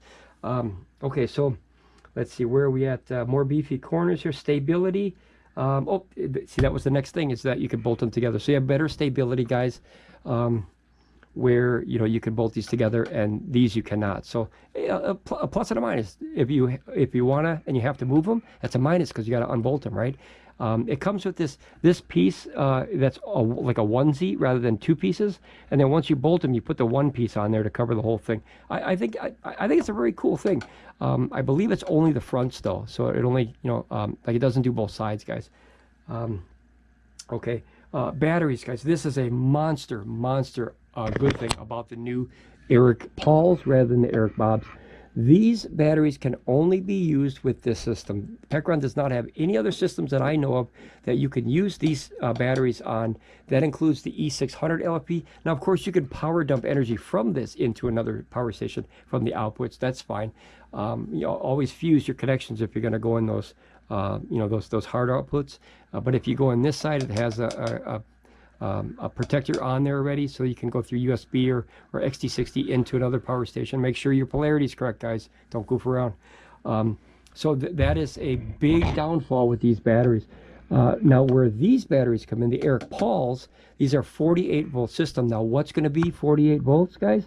The E3600LFP. I can't stress that enough, which means down the road, and this was our idea, guys, we wanted to end up eventually with the E3600LFP. So when we get the new E3600LFP, we might buy all 4 batteries, or we might buy the system with only 2 batteries. And the reason for that is we would use these 2 batteries plus the 2 new ones with the E3600LFP, where we don't have to buy another 4 batteries. That's a lot of money, guys. And then you can use this system for a portable system like a super E600LFP, that little guy up there, as a temporary system for mobile. So that gives me more options where these batteries are more compatible to the new systems because they're 48 volts. That is a good thing and a bad thing depending on which side of the aisle that you're on here, guys. 48 volt, I'd take over 24 all day. But like I said, that all depends on, you know, what you're doing and what you're using it for. Okay. Lots of accessories. I think I covered that already. The accessories, guys, the EB batteries, I think they come with the exact same batteries. I have it on the screen. The only difference that I see is the corners, the brackets, and the screws that go here, and the cables. So those are the only 2 differences if you buy the batteries. You have the long, stringy, I call them Bob Marley tails. They stick out real far like his dreadlocks did. And on the new ones, you have that Superman look. Very, very nice, clean look for battery cables. The next one is can link, let's see, I can link to May. Hold on, let me understand what I wrote here. Oh, many, sorry, okay, can link to many. And what I mean about that, guys, is remember, this doesn't have an app and no connectivity at all, where this one does. So in your app, guys, there is a setting here. Let me go back here. I keep setting it on the floor, guys. That's why I always wipe off the screen. I got to remember where it is, guys, so give me a second here. Input, output. I don't know if that's it. Let me see. Loading. Nope. Okay, so these are the 3 things I told you not to touch here, guys. The auto off, you can, you know, mess with that one if you want. If you have a portable fridge, don't do it. Your hertz and your voltage. So, guys, don't mess with that if you don't know what that is, guys.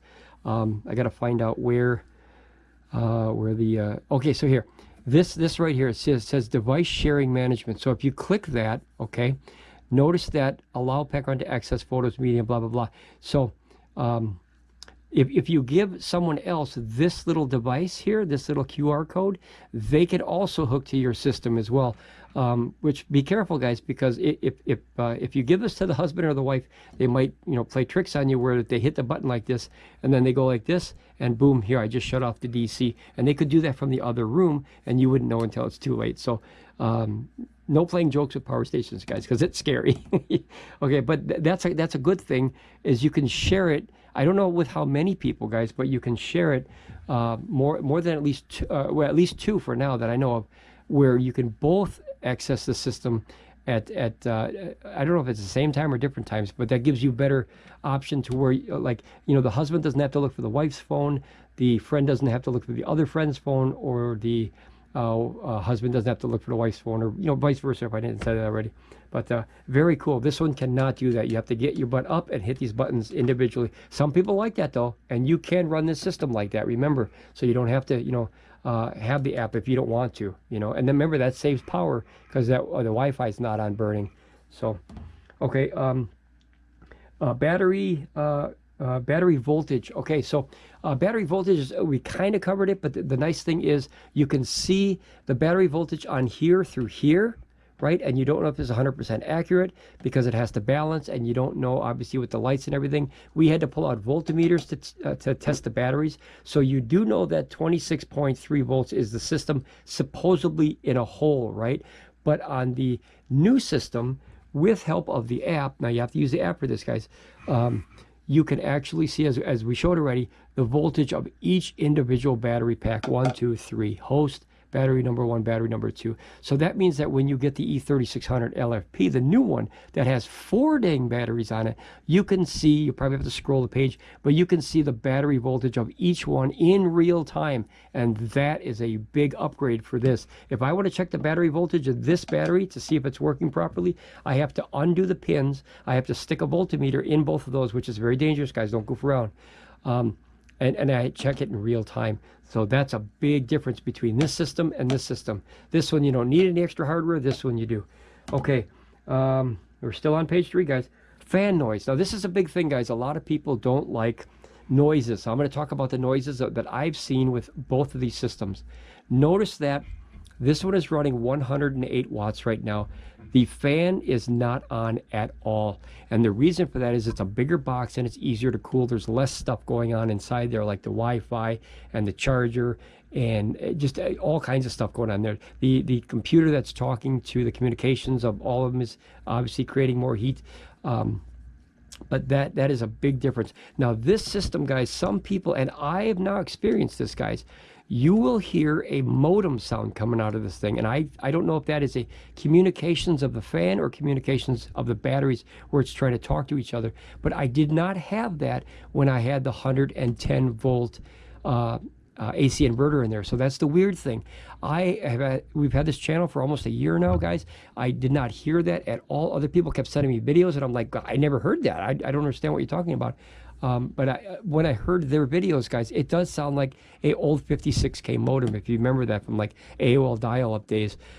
This one will make that noise, and it goes for about 15 to 30 seconds, and then it stops. Like I said, I think that's a communications thing, but I don't know because I'm not an electrician and I'm not an engineer, so I didn't design this box. I can only tell you that I heard after updating to the new 120 volt system, and that's what you get now if you buy this thing. So beware of that. It's not really intrusive, but it does. It sounds like a modem. That's the only way I can explain it. It goes, you know, kind of like that. If you remember the old AOL dial-up, it's almost a song, and people have a lot of nostalgia when they hear it. But it does sound very similar to that, without the bagong part. It's just like that, where it kind of, you know, wee, like that. It's weird. It sounds like communications. Maybe it's the aliens trying to contact us through this device. I don't know. Now, this one, guys, this one, I do not hear anything in the system other than the fans, okay? And I'm going to show you. This one, I'm going to come way over here, and I'm going to be real quiet. We hear it?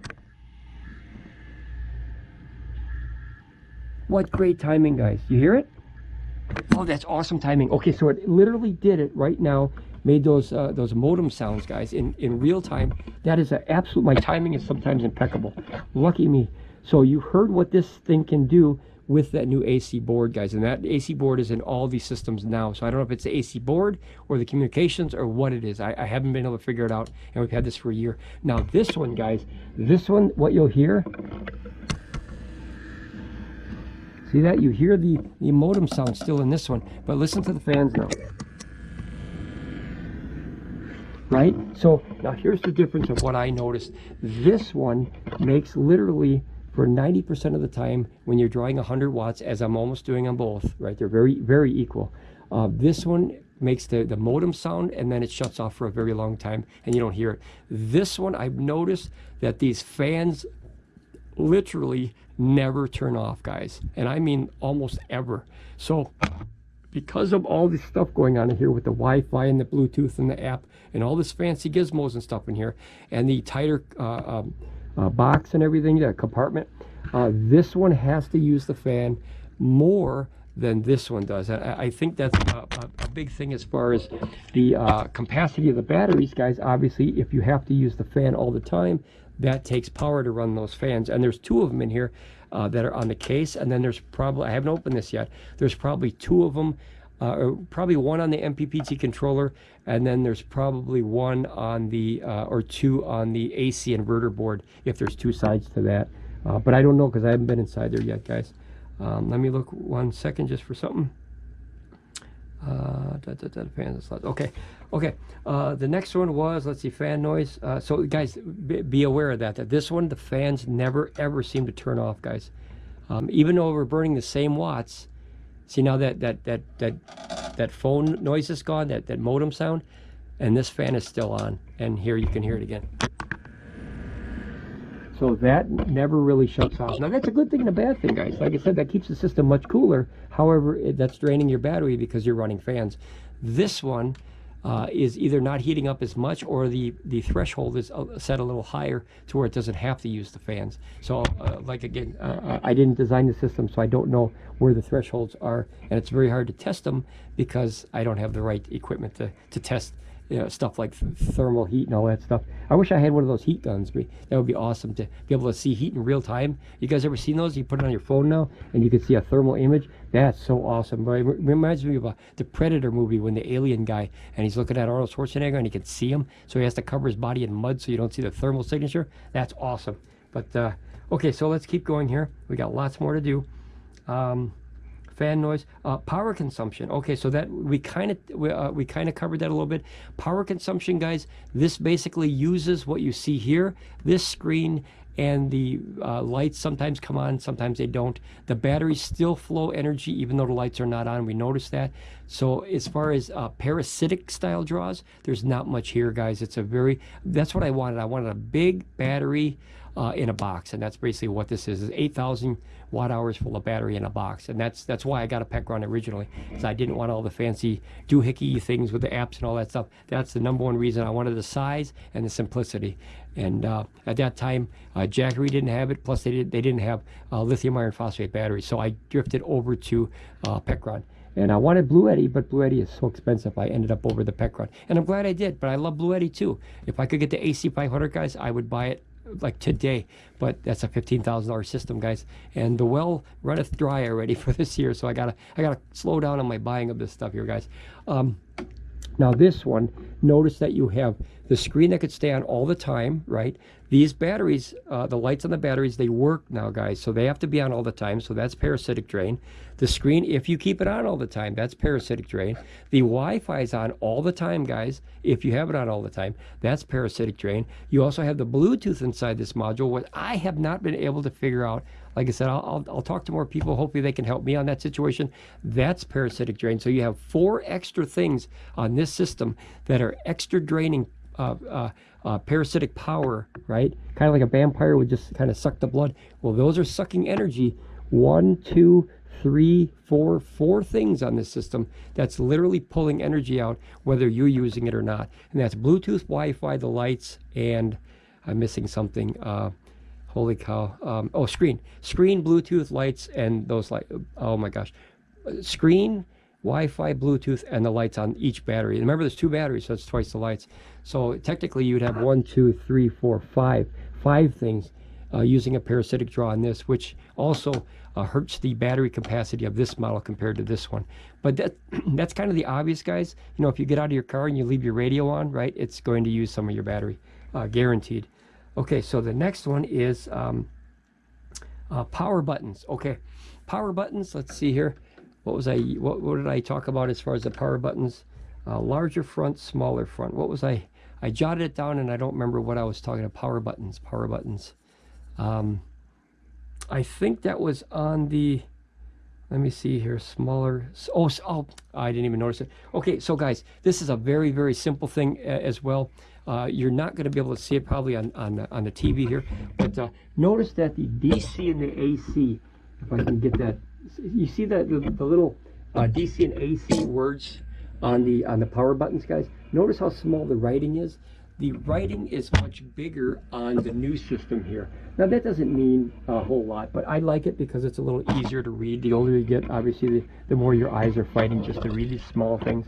So not very important, but I want to tell you everything that I learned. What I'd like to see on a new system from Pecron is I would love to see these light up when you're using it. That doesn't use much power, and out of an 8,000 watt stack or a 7,500 stack, I think a little LED light that would light up this.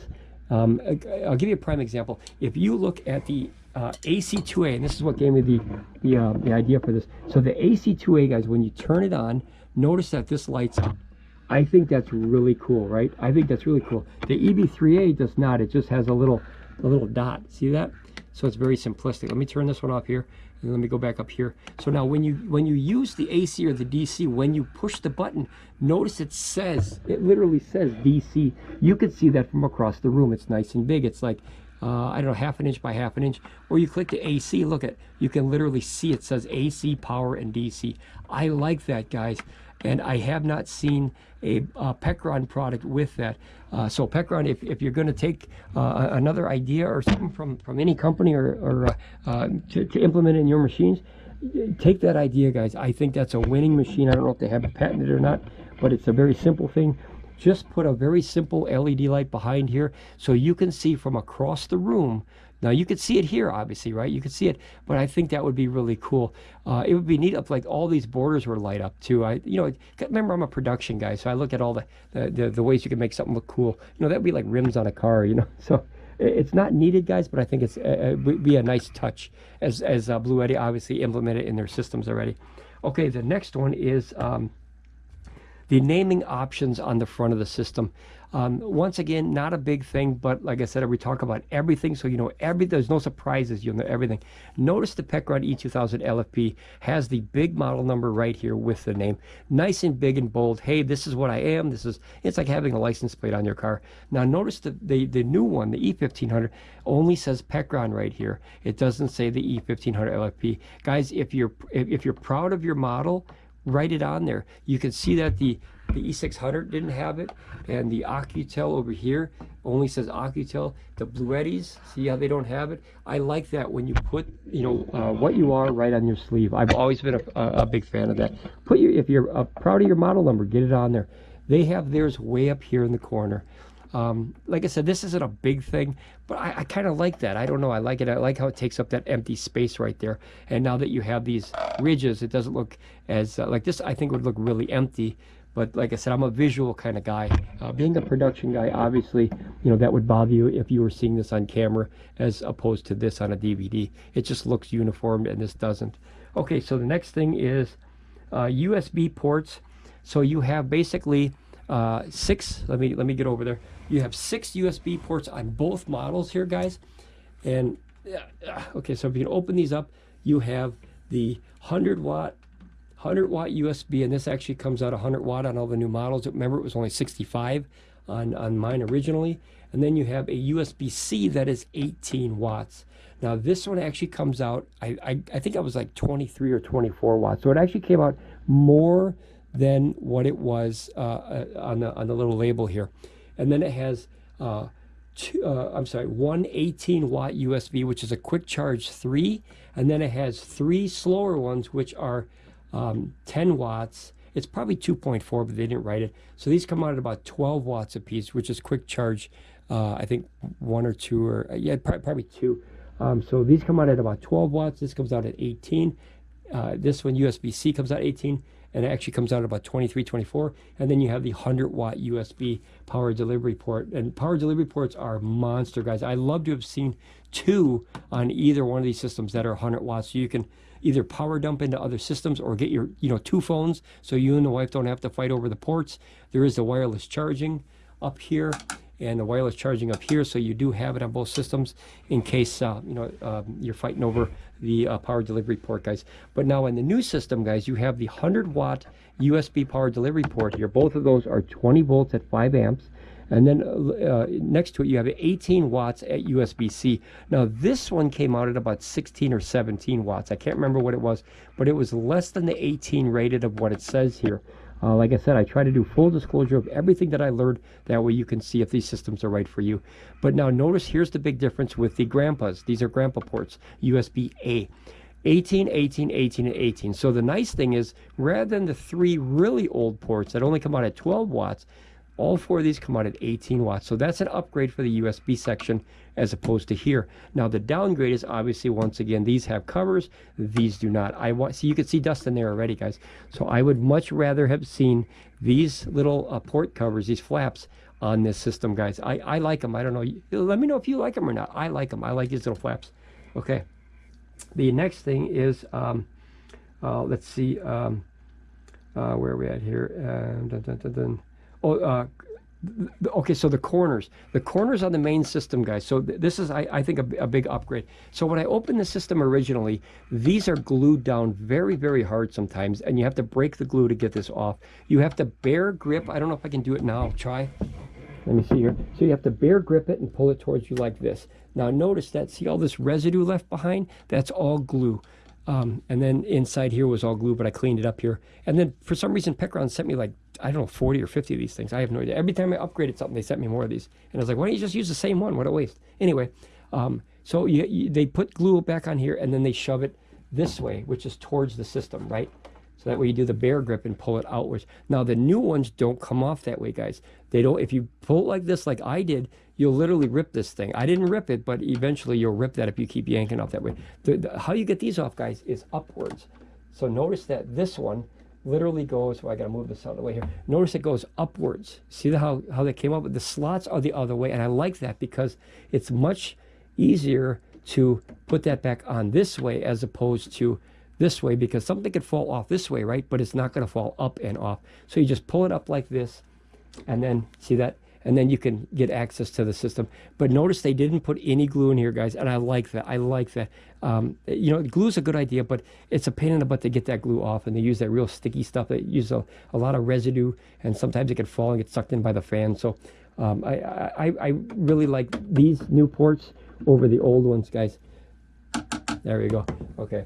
And then very important, guys, when you put it back on, you drumstick it down, because I don't have a hammer. So, or you could just, you know, go like this. But I like your drumstick. Okay, so let's go to the next thing. All right, so that was page 3, guys. We're on page 4. You guys still with me? Are you awake? All right. Let me get another drink of soda pop here. All right. Real quick, guys. Thank you very much for lasting this long in a video, guys. I know I ramble a lot, but I try to bring all the information I can to this channel. If you're not a subscriber, please join the subscribers. Our family's growing here, and you might have knowledge that we need as a team. We're building a team, so if I have a question, you have a question on this or this or this or this, we'll all be able to figure out, because sometimes dealing with these companies that are overseas is very hard to understand the emails. So until they work that out, you know, we help each other a lot, guys, and we've helped a lot of people on this channel already with their systems, and we didn't even intend to. We started this channel obviously by mistake, because we had one bit of information. Next thing you know, we seem to be like the authority channel on Pecron. So we'll take it. We'll take it. We love the systems. We have no problems. Okay, the vents. Okay, so on the airflow of the vents, guys, this seems to be a bigger fan and a bigger hole on the E2000LFP than this one. Now that might have something to do with this one, with the fans running all the time. If the ports, as you see this here, let me get a light. As you see how big and see how dusty they are, those are big ports. But now look at this side. You see how small that is? So obviously it looks like there's smaller fans. Now if they use smaller fans, guys, that obviously means that the fans have to work harder, because there's smaller fans, right? Less airflow. And that might be one of the main reasons why this system has to keep the fans on all the time, so it can keep the system cool. Like as you can see, the fan hole is about this big, right? Which is about, let's see, about 4 fingers. And this side, I gotta get over here. This side is about, see, about 5 fingers tall. See that? I can put my thumb in there too, as if you could see. Hopefully you can see that. Guys, I'll try to go this way so you can see that. So the fan is, hold on a second. Here's some light. See how the fan's my whole hand.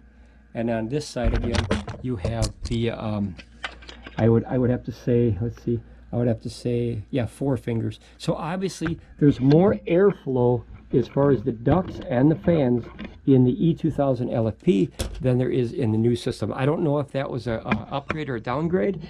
I like, anytime you have electronics, guys, the more airflow is better to cool this stuff down.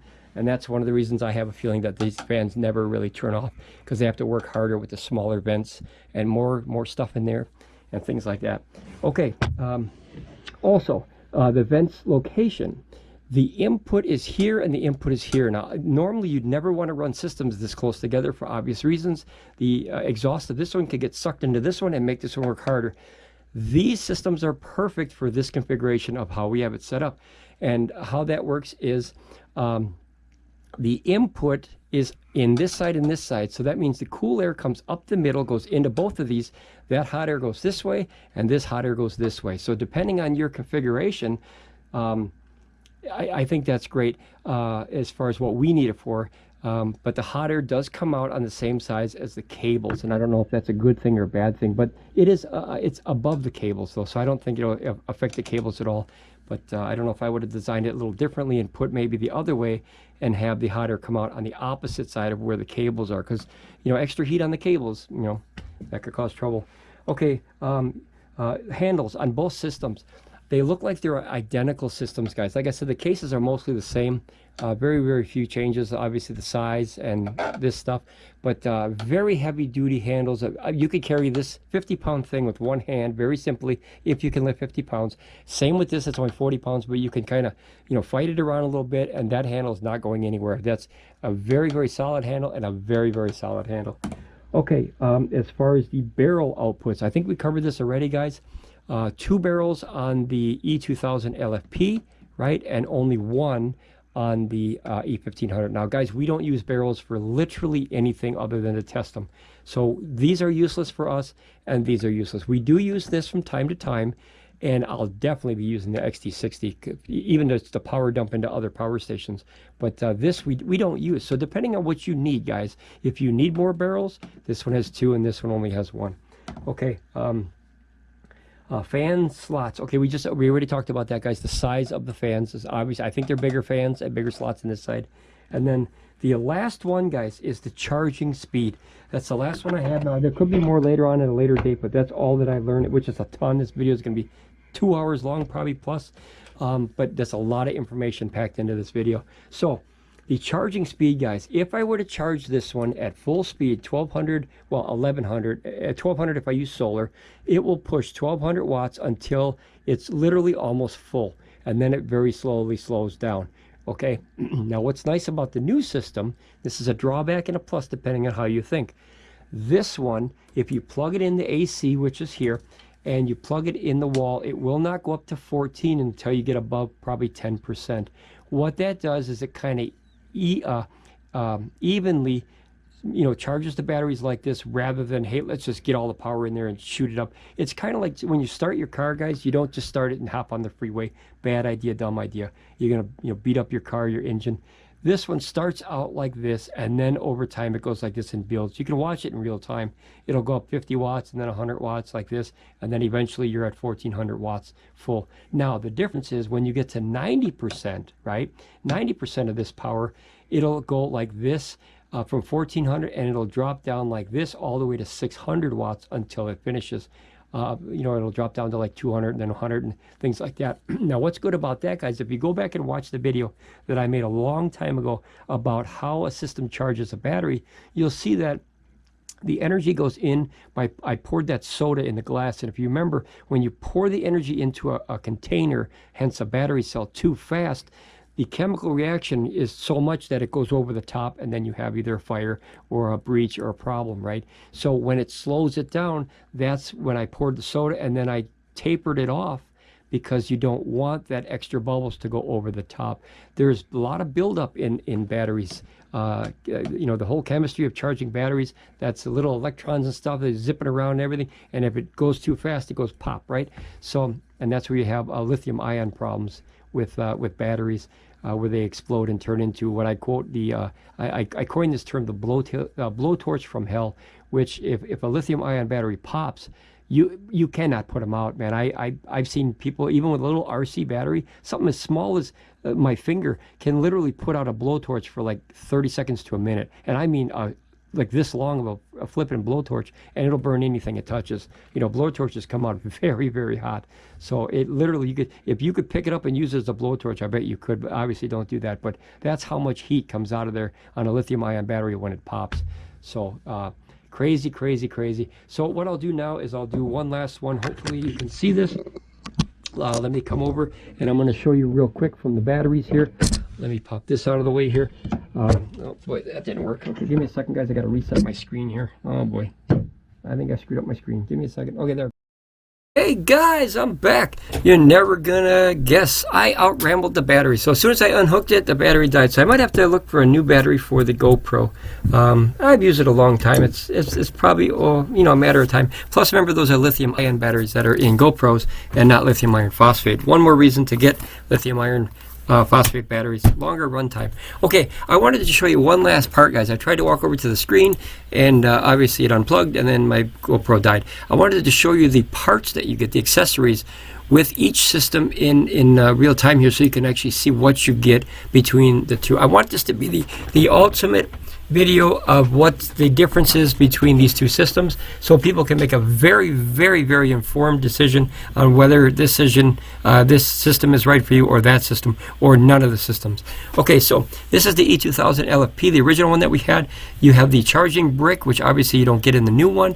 This is the 5-pin to the MC4s. This is a 5-pin to the MC4s, which obviously you have two input ports for the MPPT controller, so they give you two, which is very nice, so you don't have to buy it. This is the cigarette lighter to the barrel, which is up here. Let me see if I can make this bigger here, guys. There we go. Pardon my mouse, it's like a big plus. So then you get the nice little carrying case, which is awesome. This is the little pouch thing I was telling you about. Mine's packed away. I haven't used it in a long time, but very, very nice. If I were to able to store this or take it somewhere, I can put this little raincoaty thing on it, and it really protects this against possible spills or dirt, debris, dust, wind, all the elements. And then you get the owner's manual here. That's what you get with the E2000LFP system. Now the E1500LFP, let me put this up here. Okay, so on this system you get, instead of the power brick now, you get that AC plug. That's awesome, guys. That's so much less to carry. As you can see, it's a dinky little cord. If you lose this, guys, make sure you replace it with something as meaty and beefy as that cable, otherwise you'll start a fire. A cable that's not rated for that amount, remember it's 1400 watts you're putting in there at 15 amps, guys. So, no, wait, I'm sorry. Yeah. Well, I got confused. Okay, 1400 watts, whatever amps that was, I forgot. That's coming out of 1400 watts through this cable, so you have to make sure that that can handle that. Let me use a calculator just to give an idea here, guys. Where's my calculator here, guys? Oh, okay, my calculator never showed up, of course. So wherever my calculator is, it's missing now. That's oh, look, boy, speak of the devil. Okay, oh, here they all come. What the heck? Guys, I'm being overrun with calculators here. Holy crapzilla. Okay, so you take 1400 watts, and then you divide that by 120 volts, and that'll give you about just under 12 amps. That's a lot of power through a little cable like this. You also get your 5-pin to your MC4. Now you only have one port in this one. This is your cigarette lighter to your barrel, which is your port right here. You get a conversion with this. So now this is something that didn't come with the other one. This is an Anderson to a 5-pin. So in case you have an older style or a different style solar panel or something like that, you can convert it with this cable where you don't have to buy a new one. That's nice. Now this is what you don't get, guys, with the other one. I thought I misspoke before. I thought this was alligator clips to the XT60 plug, and it's not. It is a alligator clips from the cigarette port. So I stand corrected on that. You still get the wonderful same pouch. I have 7 of these, guys. These are great pouches. I think I have 6 hard ones and then a soft one, whereas the original one came with a soft pouch rather than one of these hard ones. And then here's the instructional manual. And then now you have the Eric Bob, which is the old battery, guys. So when you see this, you have the XT60 to the barrel or the cigarette lighter output. You have the 5-pin to the MC4 adapters for the input of charging. You have, this is the old, I'm going to coin the term Bob Marley cable. It looks like a long dreadlock. That is the syncing cable that goes from the battery to the main unit. This is the 5-pin aviation port to the barrel, in case you have an older style, smaller solar panel and you want to put it in there.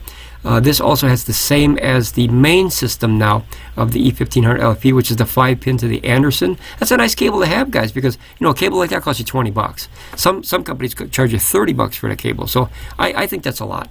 Then you also get the cigarette lighter to the barrel, which is nice that we can charge it while you're on the fly driving. And then notice that you get this, which you didn't get with the E2000 main system. You get the cigarette lighter to the alligator clips, and then you get the nice package here, the box to put all your bits and pieces in, and then you get your instruction manual, and then of course the box. And then now the Eric Paul, the new system now, you'll notice some differences here. So you get the XT60 to the barrel or the cigarette lighter output up to 30 amps, and then you get only with the barrel, and then you get the 5-pin aviation to the MC4. But now notice that the cable, guys, the Bob Marley went away for the Superman cables. I'm going to coin these as Superman cables because when you put them in there, they make like an S if you have two of them. It's really cool. Much better profile, lower profile, and better for the system because you don't trip over that long cable like the Bob Marley Dread on the other one. This is the 5-pin aviation to the barrel in case you have a smaller solar panel. Then you get the 5-pin to the Anderson, which is nice. Once again, if you have a solar panel company that likes to use Anderson, or if you're trying to power down from another power station and they have Anderson output, that gives you an opportunity. Once again, that's like a $20 to $30 cable at some companies. You do get the cigarette lighter to the barrel, and that's the input while you're driving or something like that.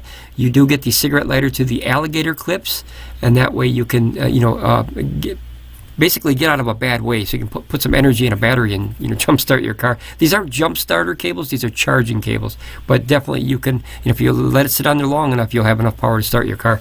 And then these are the extra things. Now these are the one-piece corners, so it's basically the top and the bottom glued together, or molded together. It's all one piece, and then you take that off. You take off the top of one and the bottom of the other one, and you bolt this on there so it doesn't tip over. We don't use these, but it's nice that they thought about that, guys. But I can't see any of these batteries tipping over. They're so like big and flat and deep that I can't. You don't really have to push them to tip them over. I couldn't even see you like tipping them over if you try. You'd really have to try hard. You get the nice little package here, and then you get the instructional manual. Now, guys, I look at Pecron every single day, guys. I'm a fan of Pecron. Some people are and some people aren't. It's the same as Nike and Adidas. Some people like a certain company, some people don't. I have right now, I have, let's see, in this room right now, I have 1, 2, 3, 4, 5, 6, 7, 8, 9, 10, 11. I have 11 Pecron products.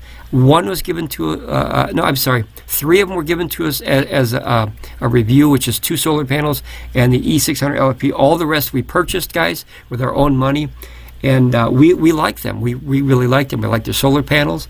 I like. I'm not a big fan of solar as far as portable panels because I like the durability of like a permanent panel.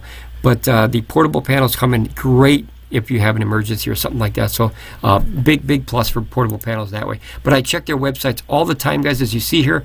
900, 900, 300, 500, 700.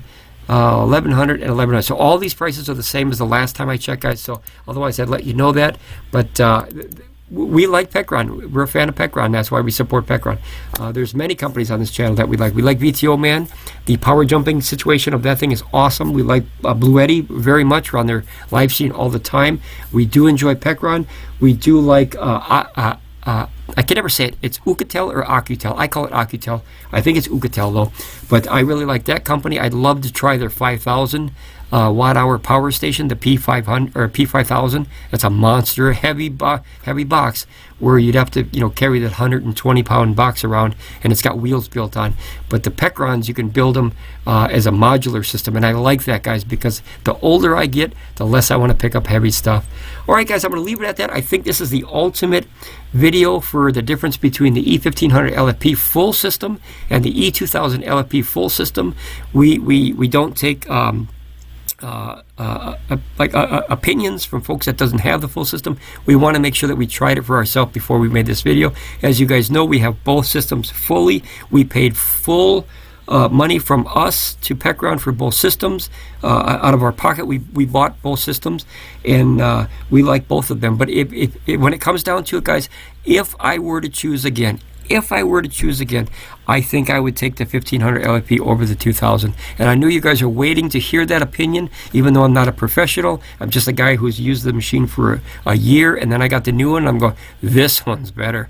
It's just as far as the options and everything, guys. But that takes nothing away from the E2000 LFP. It has been a quiet soldier for 365 plus days on video, guys. I was brave enough to put my system on this channel for more than a year, or actually a year now. Almost a year. So actually today, guys, today was the first day, actually January 5th, 2023 was the first video I ever uploaded to this channel. And so that's 1 year anniversary officially on video, where I've used the system nonstop for 365. I do like the system, guys, but I have to tell you, I really enjoy the new one better. I just wish that we could have put more batteries to the new one, but that's what the E3600 LFP is for, so I can't wait to do that one. Believe me, I'm buying that with my own money, our own money. So we'll definitely be back for that video. All right, guys, if you're not a subscriber, like I said, get up there, hit that subscriber button, become part of the subscriber family. We help each other on this channel. This isn't just a commercial thing where we try to sell these products. We want you to learn how to use them, and we want you to be happy with the product that you buy. And as far as, like, we're not salespeople, guys. We're just people that really head over heels in love with this technology. It's changed my life, and hopefully it's changed yours for the better. All right, guys, ramble on. Don't forget to hit the like button, and I'll definitely see you here soon on Ramblin Bob Reviews. Bye, guys. Good luck.